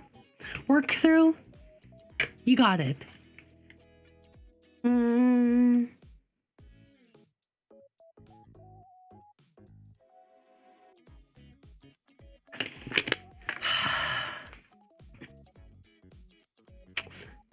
Okay, everyone, I think we should take 15 minutes. Let's take a little break, come back with new ideas, because right now I'm just stuck. Okay? Solve racism in the next 15 minutes. Let's take a little break. Okay, folks? We'll be back in 15. Go take a break.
Guess what I got in a package today? I got more tape.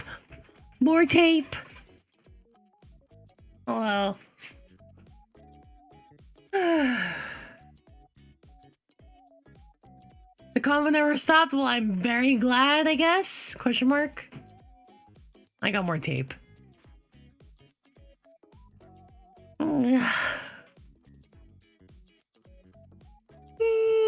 I'm gonna say no to penalties personally. I could just say like bonuses are good and just people start on base penalties. I think that's nice. I think that solves that. Like everyone's dumb and weak, but like you get bonuses to being better, not noticeably worse. You know what I mean? You just set the different scale.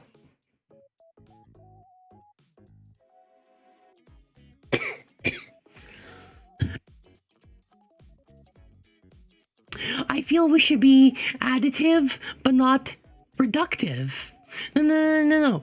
You start at -1, but then everyone, due to their bonuses, they go above that. The benefit of choosing race is choosing, let's say, hey, maybe if you are an orc, you have +2 strength and +2 con. Everyone else has everyone has -1 to begin with, but these things give you a leg up, rather than negative.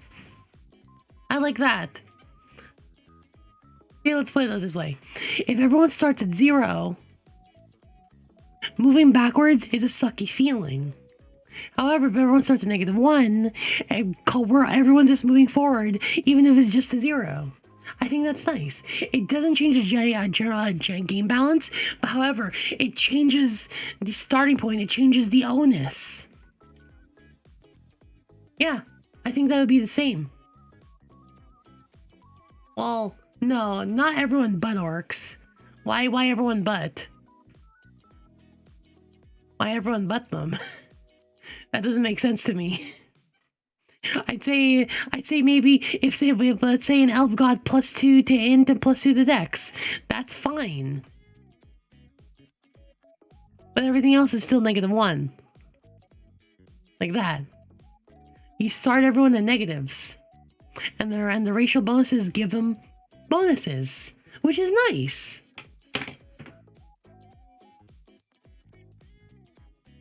Like, I think there's some archaic levels of design that I think we're kind of done with. I think racial penalties just we're done with. I think I have an idea. D6 table for racial backgrounds, but you essentially toss a coin to see if you pick from it or the generic table. This is not so different from what you suggested, but it presents like only about half of a single species end up pursuing those jobs or whatever the background is. Not bad. My thinking below. Not bad. You're playing as different role model, that's a problem, but as racist stuff is way more important. Yes. No, because it doesn't put in penalties to anybody else. They get bonuses, but people could still say train smarter than them. So let's say everyone starts at -1, right? And then then the elf starts at +1 because they got +2 from 0 and then to 1. So, but then say a regular orc can put enough training to be at +4. That's not a problem. That's not a problem. It gives them a little bit of a leg up, but it doesn't invoke penalty for being, you know, who you are. Like, starting at -1 is, I think, the answer. Starting at 0 and then moving people backwards sucks. Like, I legitimately don't see anything wrong with starting everyone at -1 and then giving people bonuses to go above that. And then also adding additional things. If everyone starts at -1 and then they get their bonuses, then they have all the other things they can put into it. You know what I mean? No?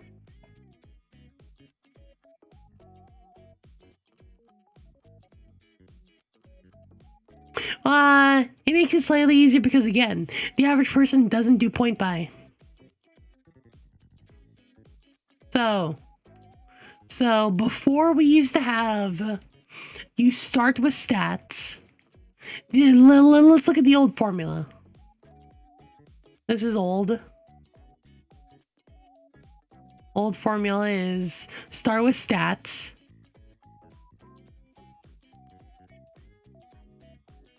Then you apply racial bonuses. You apply racial bonuses.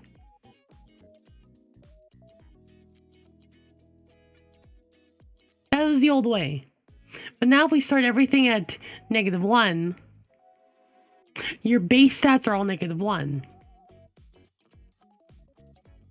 That does not look good. So everything starts at -1. And then now you add race bonuses. Now you add backgrounds. You'd end up the same fucking place, but these ratios don't include penalties anymore. Now let's say we all start -1, right?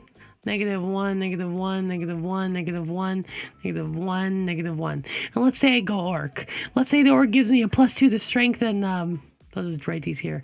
Strength, dex, con, int, whiz, charisma.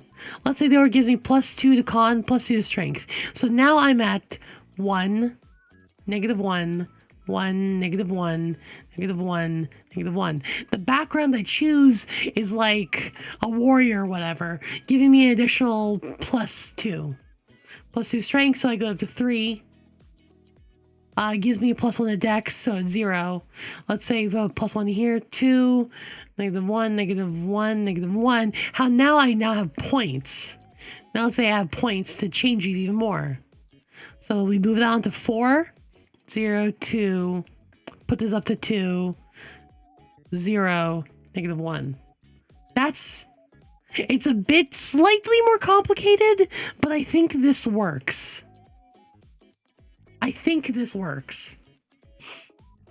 We are extending the calculation from these two to more. I like mine. Decouple mechanics from flop instead of bonuses from race. You get bonuses from your class. We already done that. More wildly, yes, you should stat block based on your thing. Because let's be honest, most people. So they've already added stats to like. I actually like adding stats to backgrounds. That feels more indicative of how you grew up. Most people love the race and that don't play. That wasn't necessarily attached to race. The stats aren't necessarily attached to the race. The stats are attached to the background, which are attached to the race.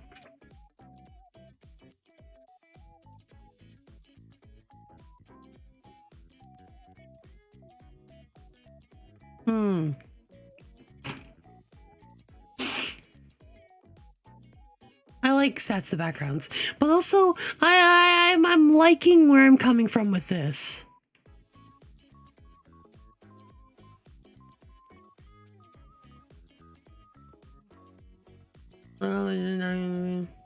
No. We're not implying they're inferior. We're implying like there's bonuses for being 1. That doesn't invoke penalties, just additive. It's how you're handling in our operation order. No, I don't think that implies that other races are inferior. I just think, I would just say some would have bonuses, not necessarily penalties. Not gonna lie, I don't vibe with your response, Kioma. No, not really. Not if everyone starts at -1. Everyone is already at that penalty.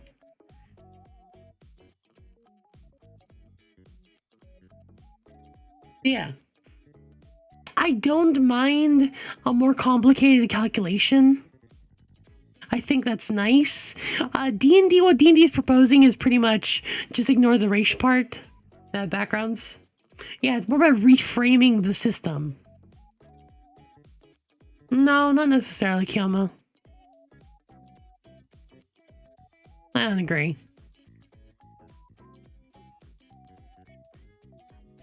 Hello, we are trying to solve racism, Caffeine. We've got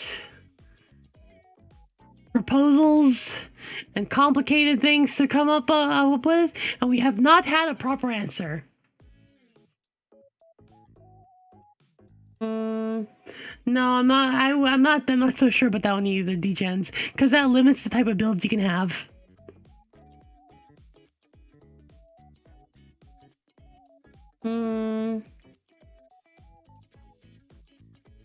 But again, the opposite answer, Flatland, is just we all have amorphous gray blobs. We create whatever we want on them, and that's fine. But also, that seems to like take away from culture. It feels blobification.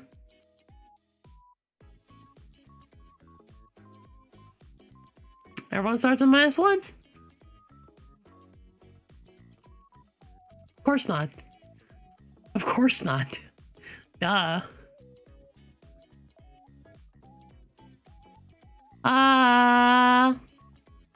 So here's the thing, Stencil.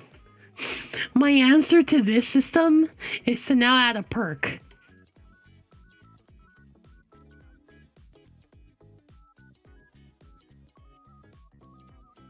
Now let's add yeah. So here's the thing. Now I add what a perk system.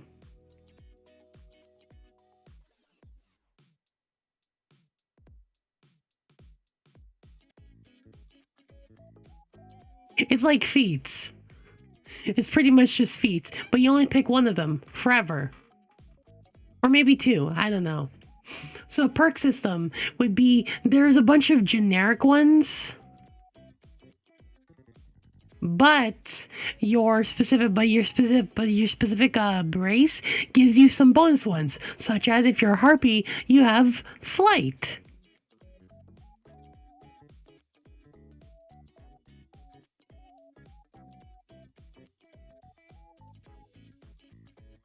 Effectively racial feats, yes. However, if you're mixed, you add both of those tables together.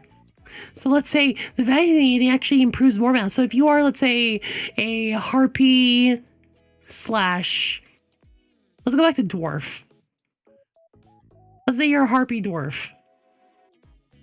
So the harpy's benefit would include flight.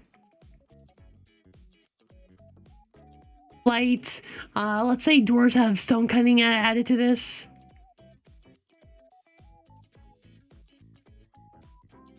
Poison immunity.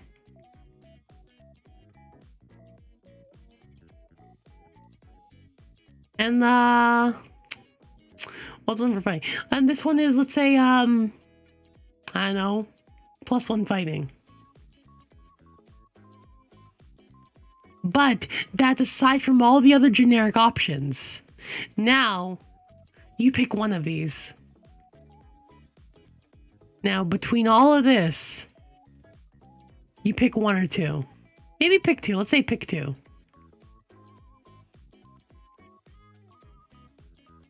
You could be like, my poison immunity wasn't very good, but I have flight and stone cunning.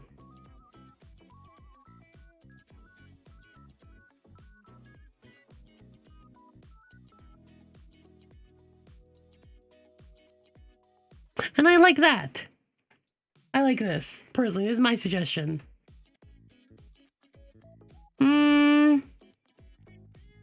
Part of it is just making the bonuses, like, part of it is just making the features, like, both unique and, like, different. Nice. Maybe in this generic one, you have dark vision. Because for some reason, everyone in the world has dark vision. You want dark vision? Go stone cutting dark vision. Or go flight dark vision. I don't know. Be an owl harpy. That's kind of sick. I think if you make the choices sufficiently good, that won't be a problem.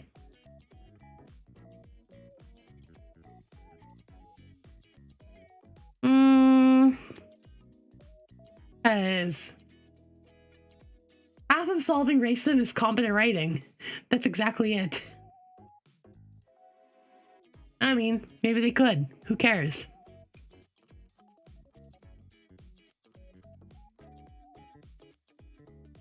Give your human dark vision. I don't give a shit.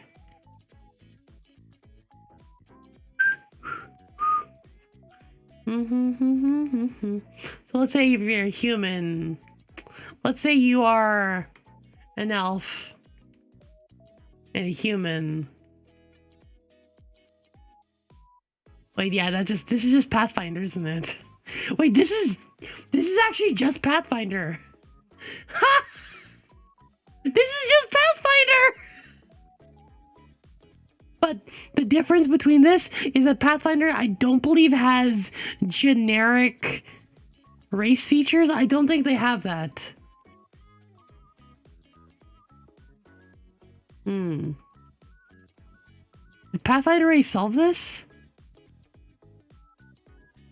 Some do? You sure? Damn. So I guess we just solved the answer to D&D racism? The answer to D&D racism was unironically...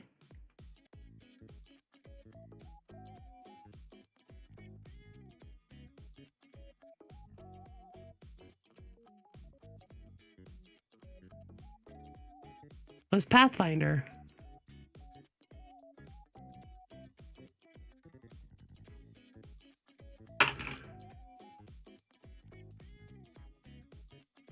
Huh.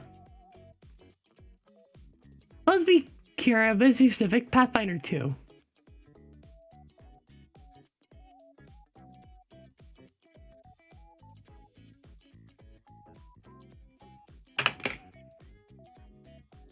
In 3 hours to say Pathfinder did it.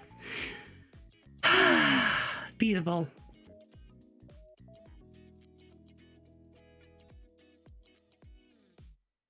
We did all of these other things just to say the answer with Pathfinder. God fucking damn it. Ah! It took me 3 hours! God damn it. God fucking damn it, we solved racism! And the solution to racism was this Pathfinder!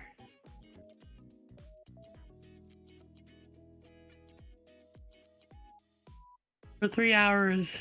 3 hours.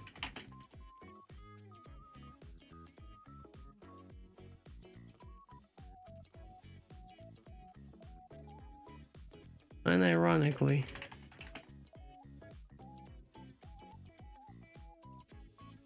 Math, there were charts, and somehow I just came back.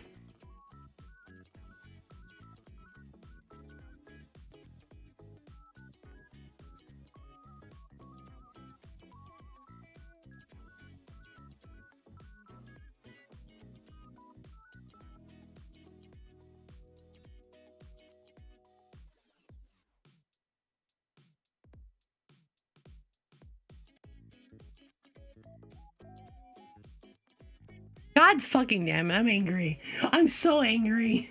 I'm so angry.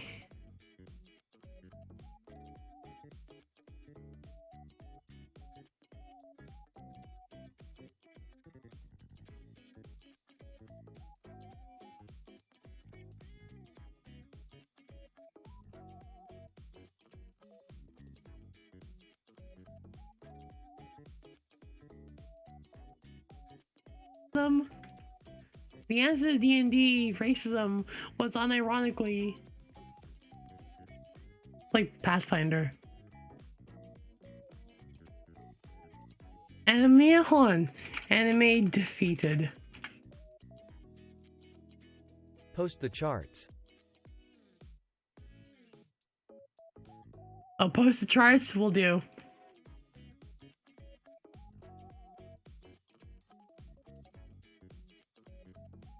I'll post these charts. Give me a second.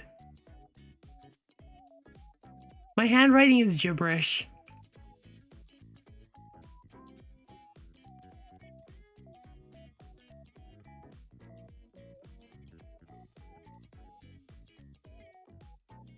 What was that one say?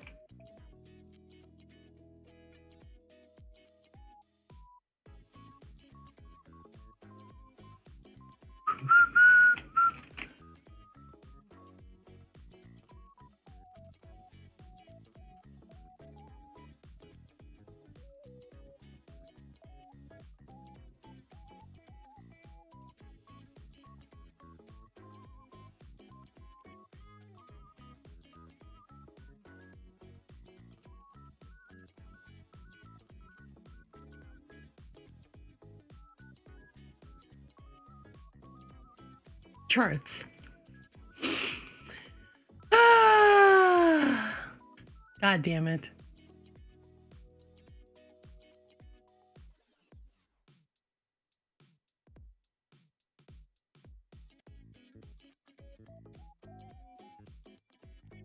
All right.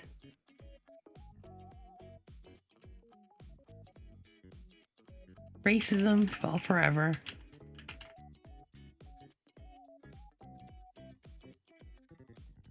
Man,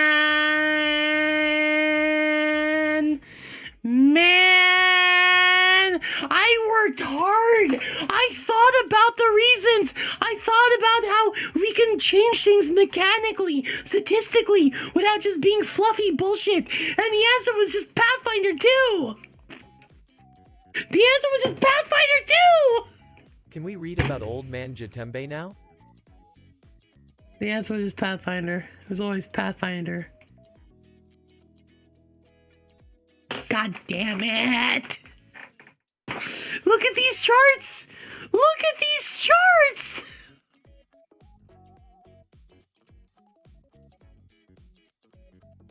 Hey guys, do you like this discovery? Do you like how I mathematically solved just playing Pathfinder 2? Go check out Discord or drop me a sub. I don't fucking know. You could do either or. Hi, on Discord we talk about things like this all the time. We talk about race a little too much. But we talk about tabletop RPGs. Also, I play a lot of Yu-Gi-Oh! So if you wanna check out Discord, make friends, watch anime with us. Also, if you'd like, please, thank you for the follow, Caffeine. If you drop a sub or a dono, it helps me get a PS2. Why disappointed, D? You did a solid proof. Just like in math, proofs are important. Now we have proof to just play Pathfinder 2E. Yup. PS5. Wait, no, I want PS5. No, I want PS5, not PS2. I was thinking Pathfinder 2. PS5. I don't want a PS2. Today, Icewinder. For you, you've earned the protection of the Artificer. What do they do? Artificer's a little bit. I mean, they're about production, creating new things from mundane. Is there a new use for something overlooked in your life? It means the readings are, hi, what mystical thing is covering you today? What is protecting you? What should you do? Try finding something new from something old. Good luck. Hi, Peter. We unironically, using mathematical proofs, we found out the answer was just go play Pathfinder. This is just like that 379-page proof that 1 + 1 = 2. God fucking damn it. We solved racism, and the racism was just Pathfinder 2. Go play Pathfinder 2. I guess I'm forced to shield them now, because we tried.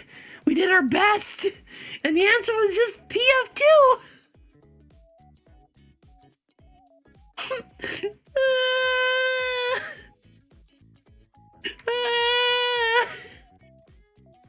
I did my best, chat. I tried to be impartial. Because I tried to be impartial. I tried to play with what we knew. I was trying to play the rules of D&D. And the answer was just Pathfinder. Anyways.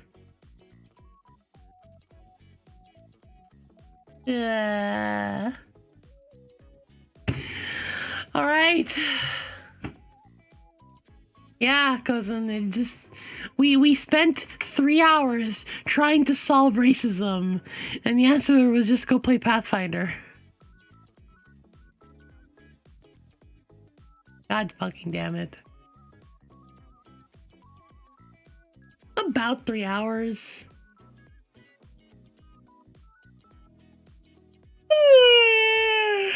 Hi everyone. If you'd like, one more time, go join my Discord before I get us all out of here, guys. We have a decent amount of viewers today, and thank you. I really appreciate it. I don't know why my Tuesday streams are more popular than my Friday and my Saturday, considering Tuesday happens like a fucking noon. But it happens. Alex Ahmed, thank you so much for the follow. Consider joining my Discord. Go click that. Why do I suggest my Discord? Because I want a tighter, strong community. And together, we will solve D&D racism and anime. A solution for D&D, half-competent writing on the races and solid design of racial features and agnostic stat point assignments. The issue is Grand Wizards of the Coast won't invest that effort. Therefore play Pathfinder 2E, the proven answer. It's more probably because you're talking with me, Patrick. I am passionate about race, and we came to the right solution. We defeated the CEO of racism. Now we can be the CEO of racism. Wait. Maybe not be that. But anyways, thank you for popping in. Let's go raid somebody. Or I guess... time to start new racism? Is that the answer? Hold up. Oop. Anyway, wait, why am I so small? Hold on, shouldn't be that down that low. What? Here. Hello. There. Anyways, hi, I'm D. I like tabletop RPGs, and as much as I talk about D&D, I'm not the biggest fan, but you know, this is where we are. We have tried to solve it. I tried to be honest, I tried to be fair, and we still went back to just Pathfinder 2. I talk a lot about Savage Worlds and tabletop RPGs and how to fix Wizards of the Coast. It starts by not calling them WotC. Never call them WotC. But anyways, let's go see if I have a friend I can raid. Racism 2 Electric Boogaloo.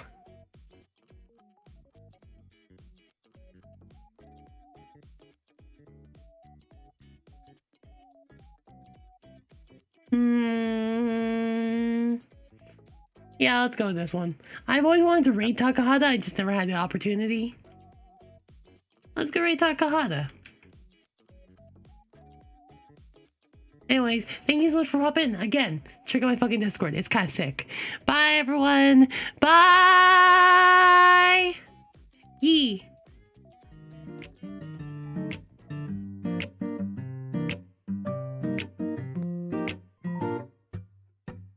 You call me when you're lonely, but you know you don't own me. Wanna be my one and only tonight. And I don't know why you do that.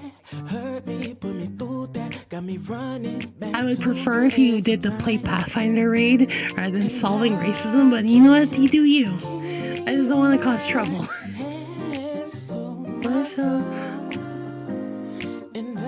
Oh, they're followers only. Probably a raid won't work. But you know, whatever.